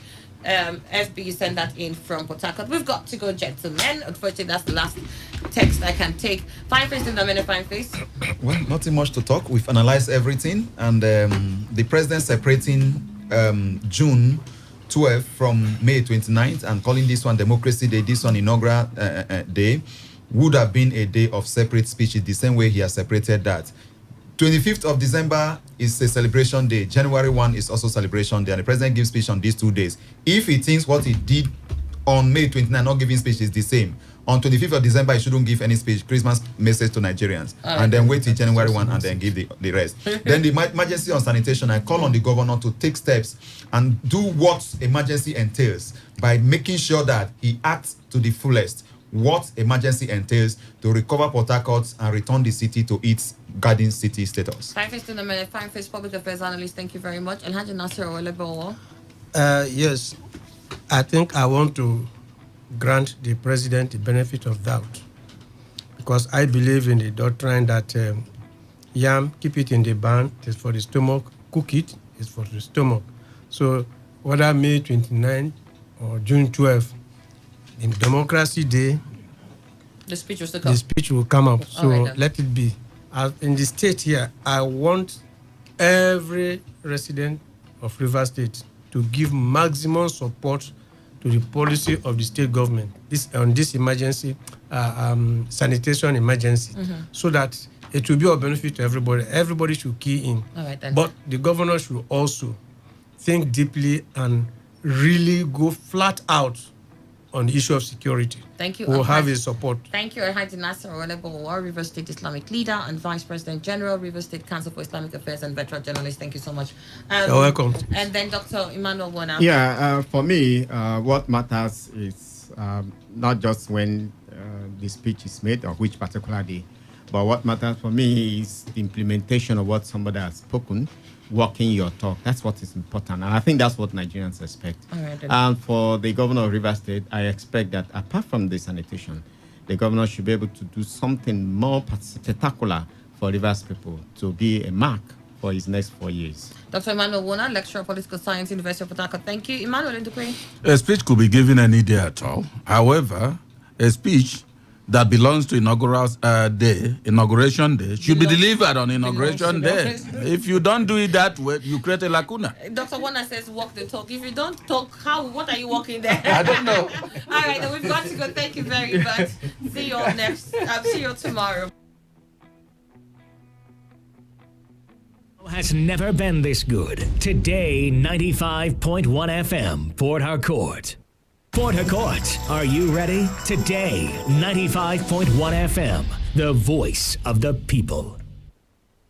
Radio has never been this good. Today, 95.1 FM, Port Harcourt.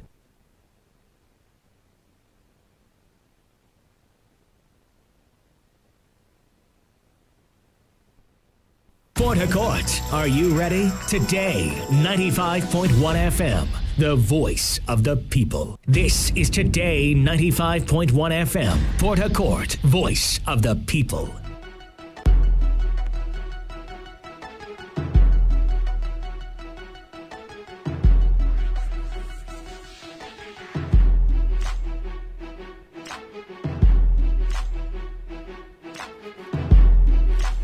your premium talk radio station, Today 95.1 FM. Good morning to you.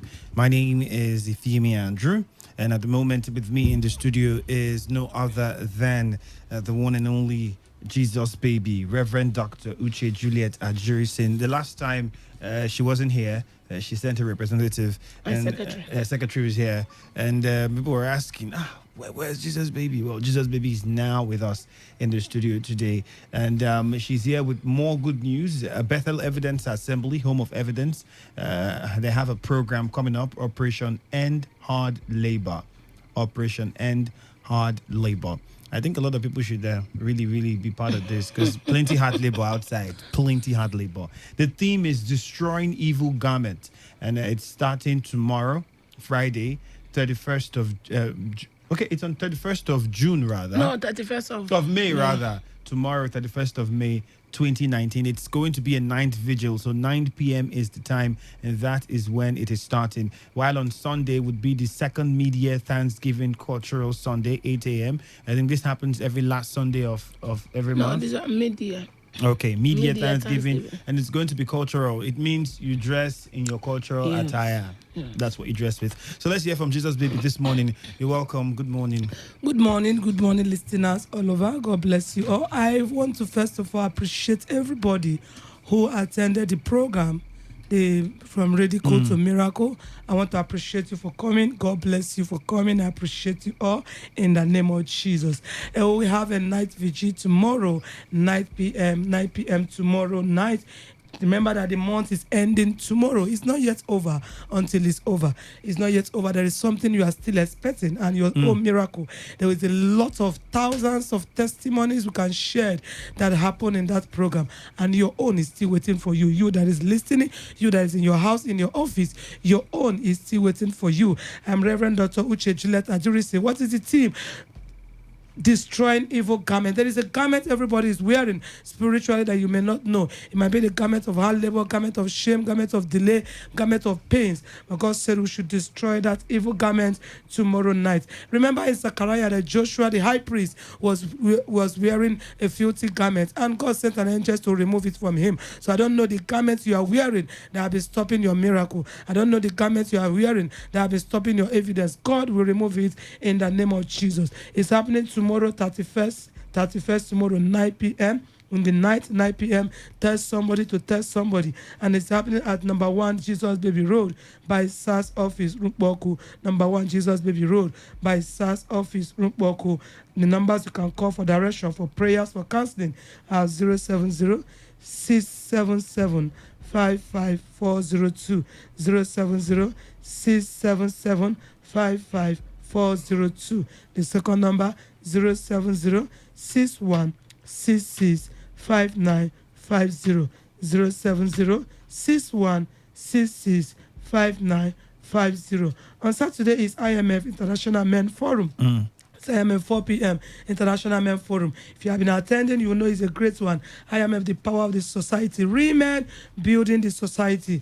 We are there to build the society. It's an NGO. It has nothing to do with church anyway. It's non-governmental organization. We come together, discuss business, and discuss how we can eradicate cultism, how we can make this country, this nation, the whole world better for all of us. Because if men are okay, 80% of things happening around us will be fine. So men building the society, that is happening on Saturday by 4 p.m. You can still call the same numbers that was given to you. They will direct you where the office will be. It's still close to the church there.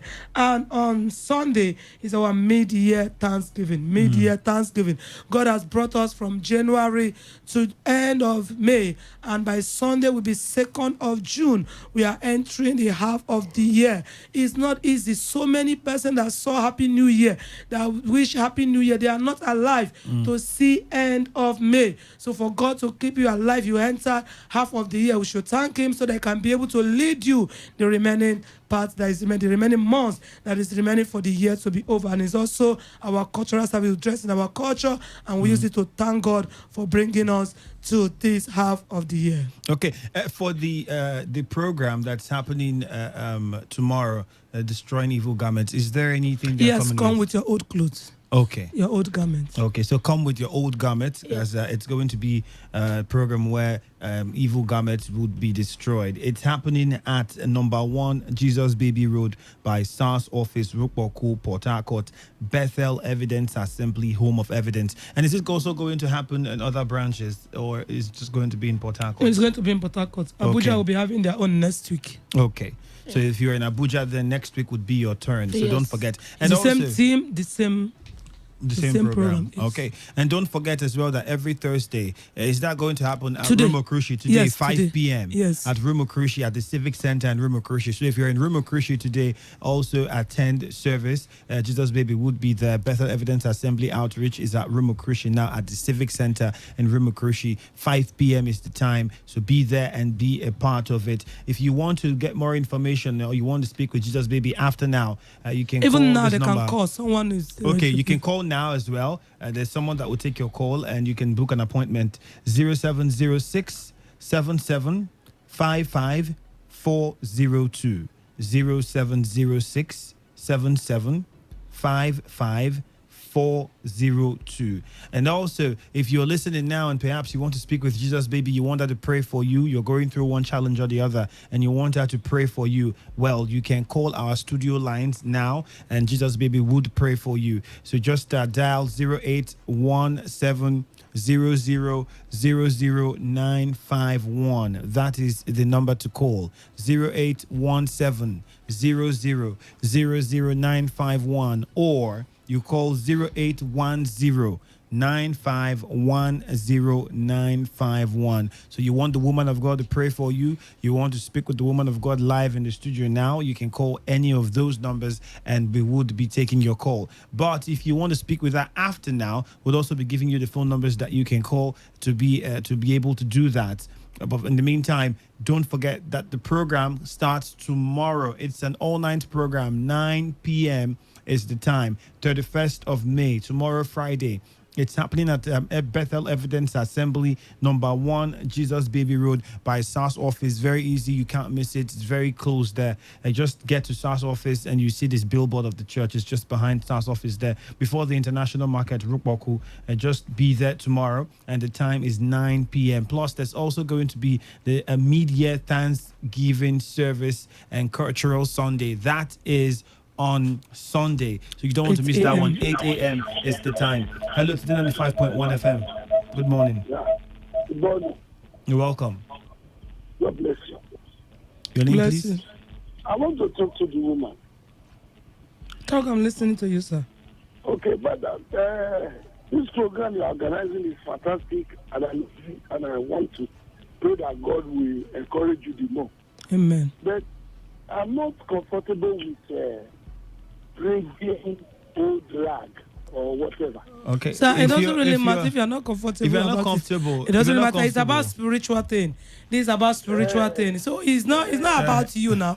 I'm not saying it only because of one person. Okay. You're not comfortable with it. You can also still come and pray. It's destroying evil garments. There is garments people are wearing. People are wearing garments of curse, garments of delay. When you go to prison, there is garments. Prisoners have garments they wear. So those things physically, some persons are still dressing very well, but spiritually they are wearing prison garments, and they don't know they are spiritually they are wearing a prison garment. Such garments should be destroyed out of their life. So when we are praying, it's not only just one garment. Some persons are wearing garment of poverty. You see them, they are smelling poverty. No matter what they do, they can't prosper in life. So those are the things we want to destroy. Destroying the evil garment, ending that hard labor. Because you see those prisoners, they dress those things, they want to go, they give them hard work to go and do. It's hard labors. Those are the things we want to destroy. You see the country, everybody's complaining everywhere. So before God gives a team, He knows what is happening around, and He wants to deliver people. So you might not be comfortable. There are still thousands of people who are wearing one garment or the other that they want to destroy in their life. So you can still come like that. It doesn't really matter if you have come with the garments or not. You can still come that way. We'll pray about it. Hello. Yes. 95.1. Yes. Good afternoon. Good morning. Good morning. I want the woman of God to pray for me. Okay. God bless you, sir. What is your prayer point, sir? My prayer point is to destroy that garment. Oh, may God destroy the evil garments in your life in the name of Jesus. Every garment of poverty, delay, shame, pains that you are wearing, I command it to be destroyed now in the name of Jesus. Amen. Be there tomorrow, sir, so we can pray together in the night, 9 p.m. Remember, powers are settled in the night. Okay, please text the number again to me. Okay, we'll call out the number you can call. Let for me call the direction. address again and the number. The place is number 1 Jesus Baby Road by SAS office near Obiakpo International Market, Rumboko, Port Harcourt. That is where the address, the place is. The church name is Belter Evidence Assembly, Home of Evidence. The numbers you can call now, you can call it now. Someone will answer you for direction of the place, for counseling, for prayers, or anything at all you want to ask pertaining the ministry or pertaining your life, or anything at all that you're confused, you want to get the clarification. Call someone now. 070 677 55402. 070 677 55402. The second number 070 6166 5950. Again 070 6166 5950. Right, let's take one more call before we wrap up. Hello, good morning. Well, good morning. Good morning, your name? My name is Mr. Willie. Okay, go ahead, just baby can hear you. I really appreciate the woman of God. God bless you, sir. Please have a prayer point. Okay. Before the prayer point, I do have dreams of, at times I see myself eating in the night, at times I struggle in the night, which I believe it could be as a result of evil garment. Yes, sir. I want you to pray for me so that evil garment will be born by the Holy Ghost fire. Okay.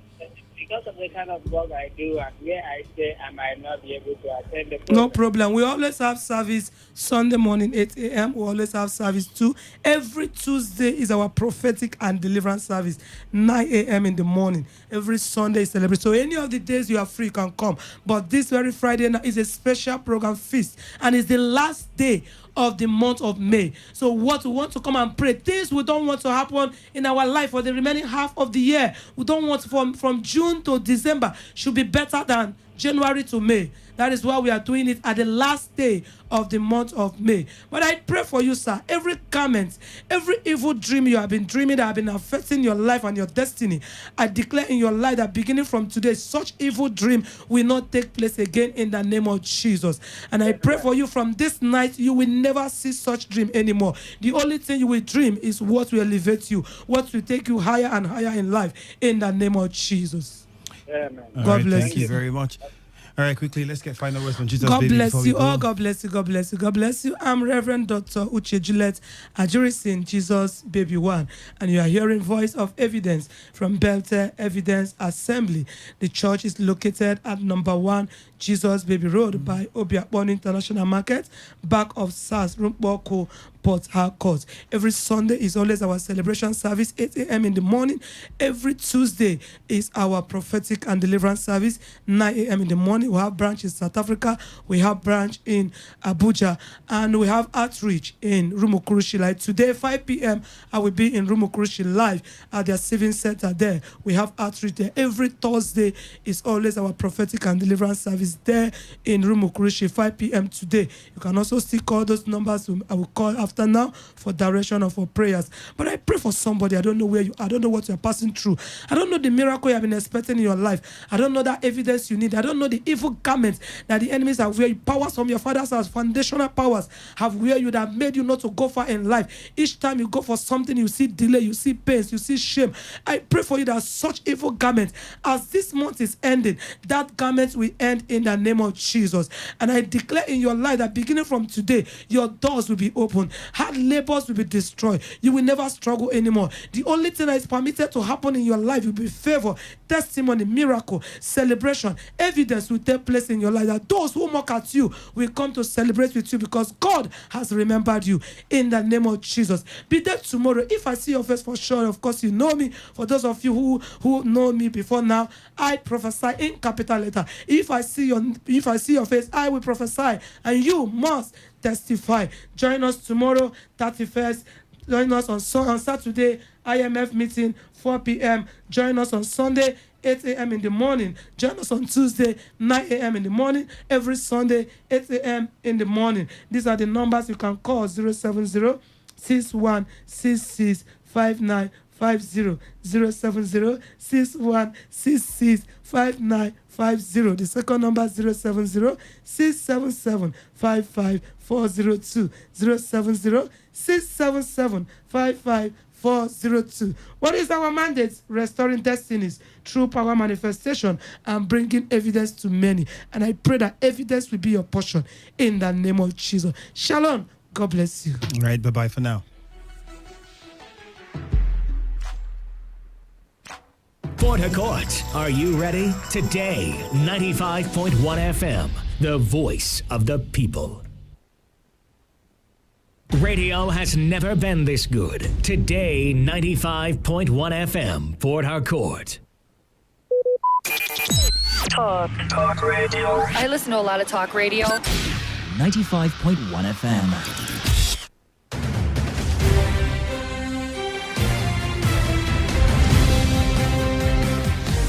Still your premium talk radio station, Today 95.1 FM. The news update at 1. The federal government is making plans towards the recovery of... Oh, they call my line again now. Hello? Hello? What is happening? I've not been getting that desired result on my advert placed on radio. You said you wanted a good place to showcase your products now. Yes. Someone told me about Today 95.1 FM and I said I should call. Okay. Just come to Today 95.1 FM. I beg, they read news now. Thanks. On my way.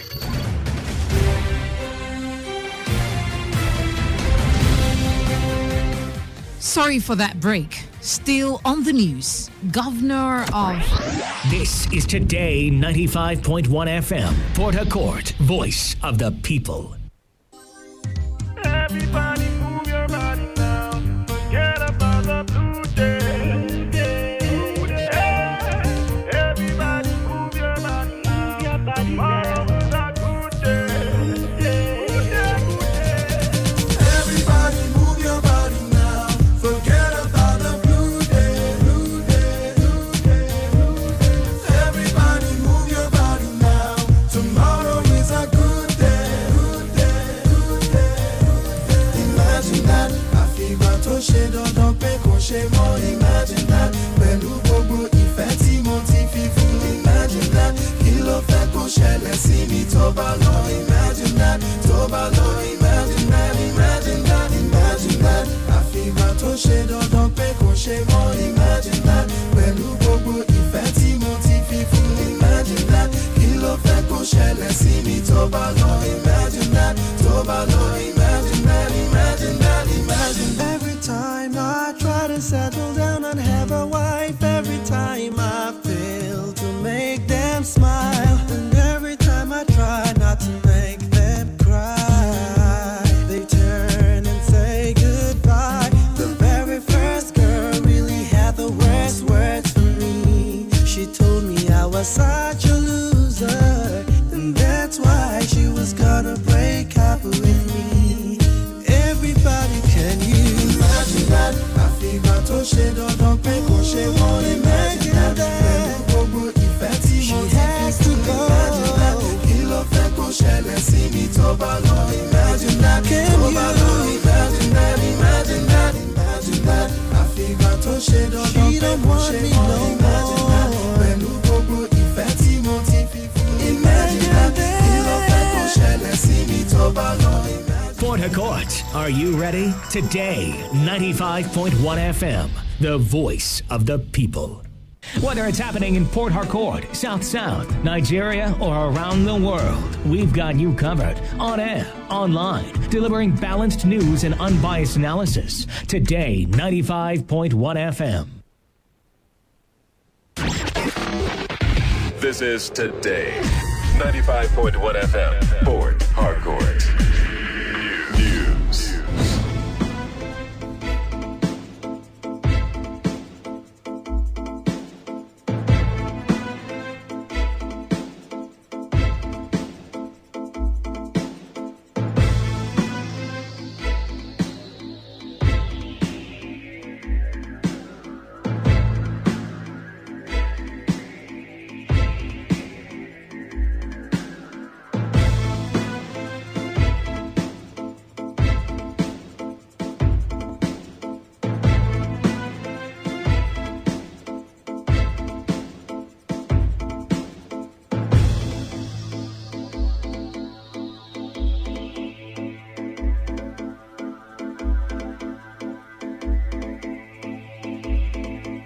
Good afternoon, and this is the World News here on your premium talk radio, Today 95.1 FM, Port Harcourt. I am Ifeemi Andrew.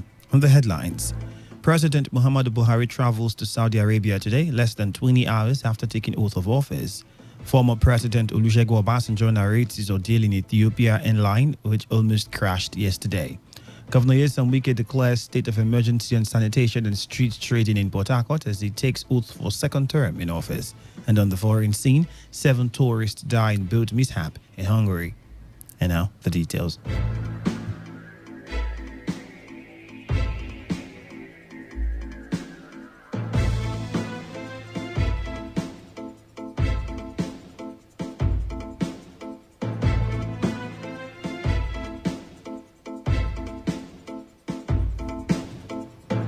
President Muhammadu Buhari will today depart for Saudi Arabia barely 24 hours after his inauguration for second term in office.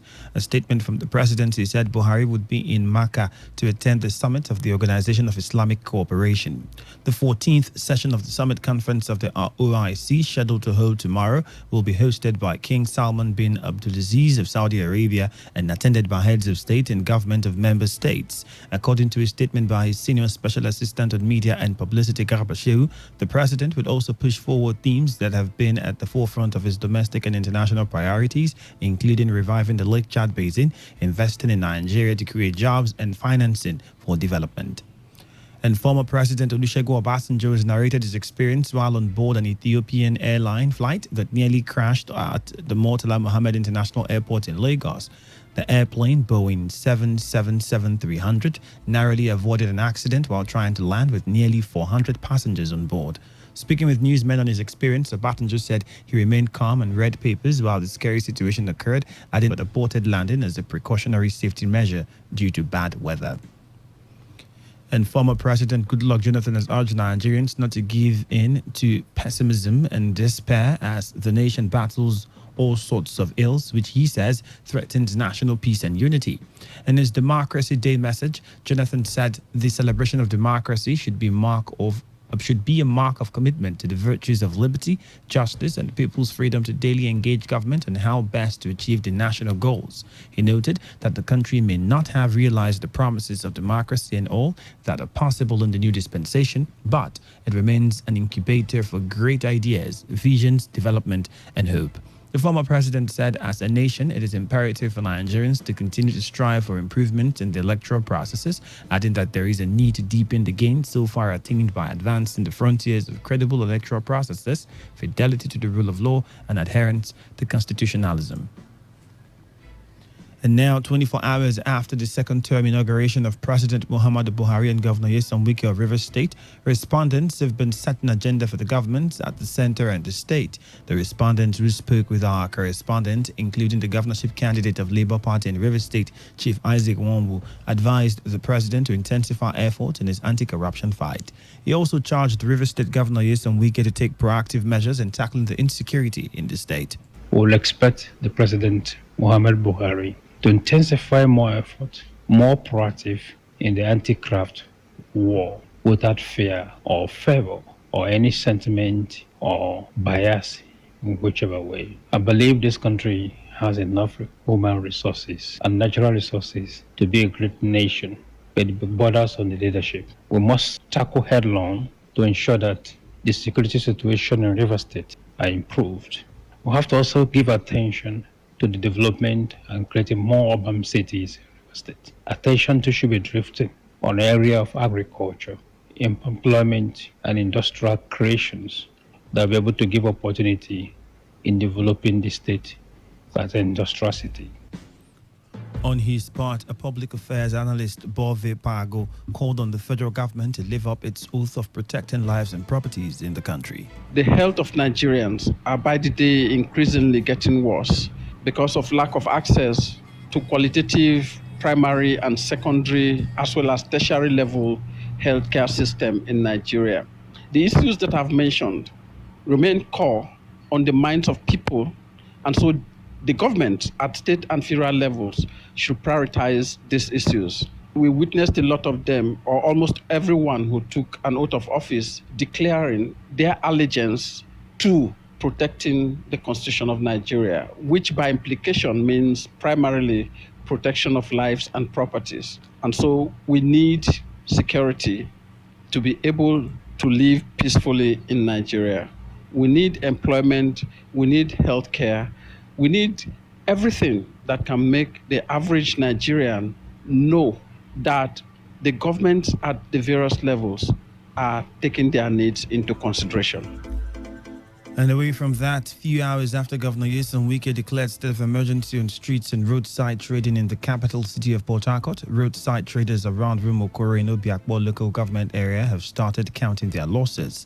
This is because some young men who claim to have been sent by the council chairman have gone on rampage chasing roadside traders. Our correspondent Uchendu Ejewo, who encountered the operation, reports that some goods belonging to the traders who were not fast enough to move away when the task force invaded the place were thrown away, and tables used for sampling were also destroyed. The task force were also cited with machetes and other dangerous weapons, which made it impossible for traders to challenge them and defend themselves. Some of the roadside traders who were victims of the rampage complained of the level of damage and frowned at the manner in which the operation was carried out. This time around, I will be their own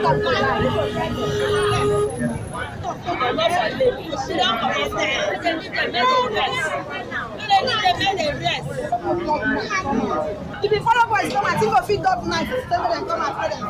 If they want dog for market, let them come and play them fight. What they make me what they ask. What if the Solomon go? Why not come everybody Solomon? Everybody that's one night. And now advocacy groups under the aegis of the Coalition for Human Rights and Good Governance has asked the Rivers State Governor Nyesom Wike to, as a matter of urgency, discontinue the campaign of character assassination against the General Officer commanding 6th Division of the Nigerian Army, Port Harcourt, Major General Jamil Saham. The group also requested that Governor Wike apologize to the Nigerian Army and her personnel for the wrong accusations of partisanship and involvement in oil bunkering activities within 72 hours.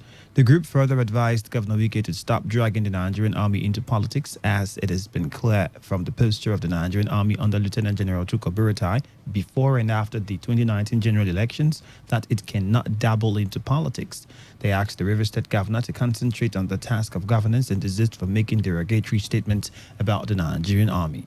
The Coalition for Human Rights and Good Governance came out with this as a result of its investigative report on the allegations of oil bunkering by the Governor of Rivers State and the General Officer commanding 6th Division of the Nigerian Army in Rivers State. And now the controversy that resulted to separation of villages and clashes in the Umuakoro community in Igbo-Echie and Echie local government area of Rivers State appears to have been resolved following the intervention of traditional rulers, elders, and opinion leaders in the area. As part of efforts to restore peace and unity in the large Umuakoro community, the people of Umwekune, headed by the paramount ruler Eze Innocent Wonsu, and other villages which have been in crisis, were yesterday reintegrated into the large community. Addressing the people at the community playground, the paramount ruler of Umuakoro town, Eze Joseph Odiri Oyema, said the move is in line with directives by the governor of the state, Nyesom Wike, that traditional rulers, chiefs, and youth leaders should ensure peace in their various communities. This unity that has not been in existence in this community has brought every nook and corner out of this community together today. We are all coming from the Omak community playground, where everyone was summoned, heavily represented by all the elders of Omak. Here, as you can see, the chief of Umekune village, Chief Innocent, and order have been given by I, sanctioning the court groups. If anyone is found with gun or machete, name them, and I have abolished any workery youth. The paramount ruler of Umwekune in Okoragu Umuakoro in Igbo Kingdom, Eze Innocent wants to express joy over the integration of his people back to the larger community and showed his readiness to work for the interests of peace and unity of the community. And today is a great day in my life that for 2 years now we have not been associated with the Umuakoro community. That today the paramount ruler Eze Jesse Odronyema and the Royal Majesty Eze Dr. S.N. Amechi JP Sionyi Shawro of Igbo Kingdom has intervened and find out that Umekune has no problem and asked the paramount ruler to make sure that Umuakoro community is in peace. And I ask with this very particular opportunity given to me now to inform every community in Imba Kingdom to embrace peace. The youth president, Charles Wogo, and elder Emmanuel Oyeanuna accused some elders of inciting some youths to cause problem in the community and warned those involved in such acts to desist or be ready to face the wrath of the community and security agencies. So if our youth is trying to cause a problem or coercion or a violence or even a pandemonium in this town, I will stand against it. And if such a person is being found guilty, the matter will be challenged to the paramount to the law. Tell the audience the word that the Imagro community, Imagro problem comes now that the elders in the Imagro community want to have the cause the problem that will affect the innocent papers. And it has to be warned that anything that are not concerned, they should be remove the hand from there. Whatever report, whatever decision should be to the paramount, that's second by second. I want you to help me please and tell the Imagro community that elders that want to cause problem in my community here. Similarly, the people of the Ibaha community in Emoha local government area of Rivers State will now have peace without fear of killing, beheading, and kidnapping that have sacked several inhabitants of the area. This is because the leadership of the two warring cult groups have come together to sign a peace accord before the commander of the military personnel deployed to Ibaha and some stakeholders from the community. Our correspondent gathered that the two cult groups have also agreed to move together around the community on Sunday in company of security operatives as a sign of peace and unity in Ibaha. Leaders of the two cult groups urged anyone who may be aggrieved to sheath their sword and embrace peace, just as they called on inhabitants who fled the community to return to be part of the peace. Ibaha community have been the worst hit, with almost daily occurrence of violent attacks where several people have been killed and beheaded daily. Several inhabitants, including traditional rulers, or holders, chiefs, and elders, fled the community following the incidents of court clashes. And if you just tuned in, you're listening to the World News here on your premium talk radio station, Today 95.1 FM. After the break, we got more stories before the foreign scene. Stay tuned.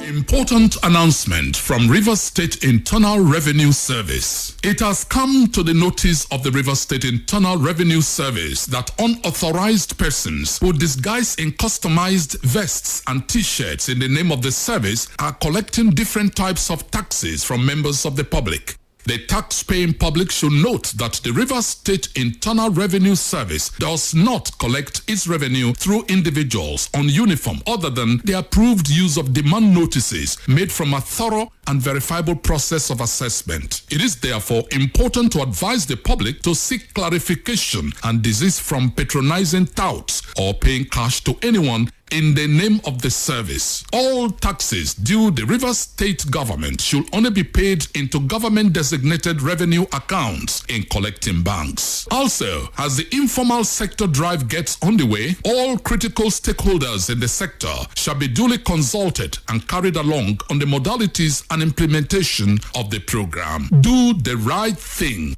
Pay your tax. Signed, Management, Rivers State Internal Revenue Service. Every day, every hour, when the big stories break, depend on our 24-hour news team to bring you the latest. Today, 95.1 FM. Welcome back. You're still listening to the World News here on your premium talk radio station, Today 95.1 FM, and out to other stories. In its bid to strengthen Nigeria's electoral system, INEC has commenced a review of recommendations of 6 electoral reform committee reports. The exercise, which comes 32 years after the first report was submitted, followed the fallout of the 2019 general elections. According to INEC, the review of the committee's report will commence with that of Babala King Commission of Inquiry into the Affairs of the Federal Electoral Commission, FEDECO, in 1986, the Uwais Report on Electoral Reform in 2008, the Lemu Committee on Post-Election Violence in 2011, and the Ken Namani Committee on Constitutional and Electoral Reform reports in 2017. The Commission hopes that the recommendations arising from the national conversation would lead to an enduring reform of the country's electoral system. And now the Court of Appeal has set aside the judgment of the Federal High Court, which sacked Senator Peter Nwaoboshi as the senator-elect of Delta North Senatorial District. The ruling of the lower court was set aside in a lead judgment read by Justice M.B. Idris. Justice Idris held that after a forensic examination of the affidavits and exhibits filed, the court came to conclusions that the cause of complaints was the primary election which held in Delta North Senatorial District. He added that at the time Ned Nwoko filed the suit challenging the primary, it was status barred and did not meet the required 14 days for which a pre-election matter can be filed, and the Federal High Court had no business entertaining the suit. And Kaduna State's Governor Nasir El-Rufai has announced a 6-month maternity leave for female civil servants in the state. Speaking after being sworn for his second term, the governor explained that the initiative is to ensure that children are adequately cared for, well-fed, and receive all the nutrients they would need within the first 6 months of their lives. He also announced free medical care for children below 5 years in public hospitals in the state. And now on the foreign scene, the announcement of the verdicts on the 4 men accused of masterminding the attack on a Kenyan university campus in 2015, killing 150 people, has been postponed. Rashid Mbereseru, Sahal Diri Hussein, Hassan Eddin Hassan, and Muhammad Abdi Abika made a brief appearance in court in the Kenyan capital, Nairobi, but the judge said he had not yet reached his conclusions.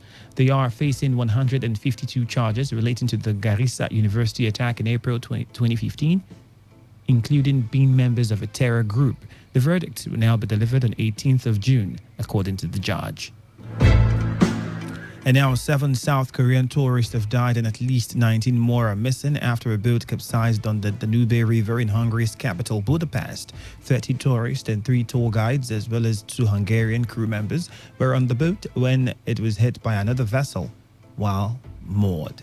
7 people have been rescued and a massive search operation is continuing on the rivers swollen by heavy rainfall. The rain had led to strong currents on the Danube, a popular draw for tourists. And now to end the news, here is a summary of our major stories.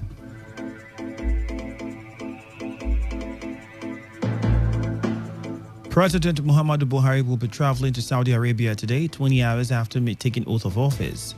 Former President Olusegun Obasanjo has narrated his ordeal in an Ethiopian airline which almost crashed yesterday. Governor Nyesom Wike has declared state of emergency on the sanitation and street trading in Port Harcourt as he takes oath of office for second term. And on the foreign scene, 7 tourists have died in a boat mishap in Hungary. And that was the news edited by Chinedu Iwuna. For comments and inquiries, please call 0815-341-8657 or 0814-434-3502. You can send your emails to news@todayfmlive.com or read our stories online at www.todayfmlive.com. And that's our package for you for the afternoon. Thank you for your time. My name remains Ifeemi Andrew. Bye for now. Today's news, today's entertainment, today's sports, today's issues, today on Today 95.1 FM, Port Harcourt. This is Today 95.1 FM, Port Harcourt, voice of the people. There is never a dull moment of this dial. But let's get on now to what is happening here in Nigeria. In the southwest, we have 136, south 131, southeast 30. I'm not talking about the ones that died months ago. And Mr. President is busy traveling. The foundation in this democratic era we're experiencing today, honestly, believe me, this person soiled it. At the time he was tearing his party card, I was very ashamed. He didn't notice that he was tearing himself. How long will you keep on complaining? We keep you informed, thrilled, and inspired. I select. I like every kind of woman. But man, light skin does it for me. No, I'm not racist. That's what I'm saying. No. I could take anybody. You know what I'm saying? We are your premium talk, news, and sports radio. Today, 95.1 FM. Don't touch that dial. All right. We've got to go. It's 11:31. This is Today.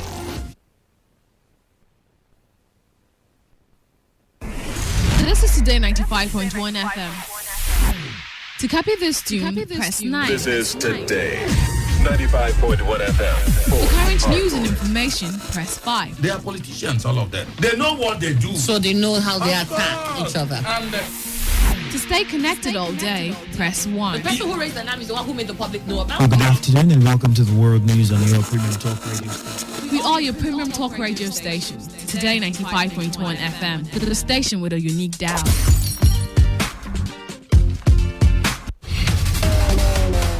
Andrew calling from Imo State. My name is White calling from Bayelsa. Hello, yes, this is Udwa calling from Akwa Ibom. My name is John calling from Bayelsa. Shamaka calling from Abia. This is Toya calling from Bayelsa. I'm Divine calling from Port Harcourt. With over 8 million listeners glued to this dial, why not take advantage Showcase your product and services to the world with rates that wouldn't break your back? Visit us at number 1 Today FM Drive off East West Road, Rumekini, Port Harcourt, or our city office, 21 Orobon Crescent, GRA Phase 2, Port Harcourt. Give us a call today on 0803 35 57 986 or 0810 128 2937. We are your number 1 talk radio station. Today, 95.1 FM, voice of the people.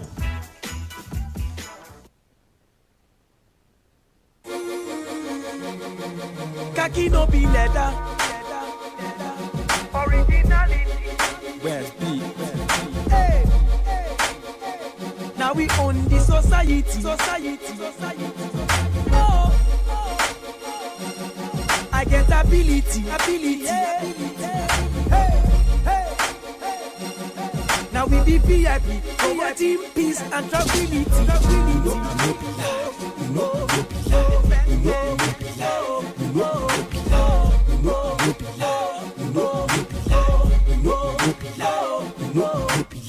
I'm making all the cheddar. People I the redder. Since Kaki don't bada. People know me wella. If you don't know me, brother, I know like Wahala. I'm a cool lady guy. I know like Kasala. If you want know me better, go away, Baba Fella. I don't dance in the time of Nelson Mandela. Ask Sonja Stella, Pashala and Bola. You go see, say not true, and they tell you wella. Originality.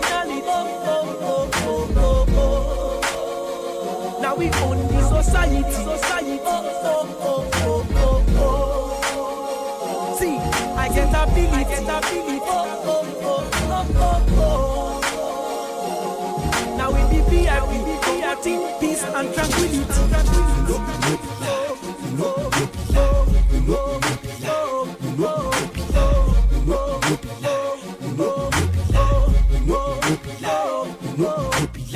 I did since Halloween, Muritara go one.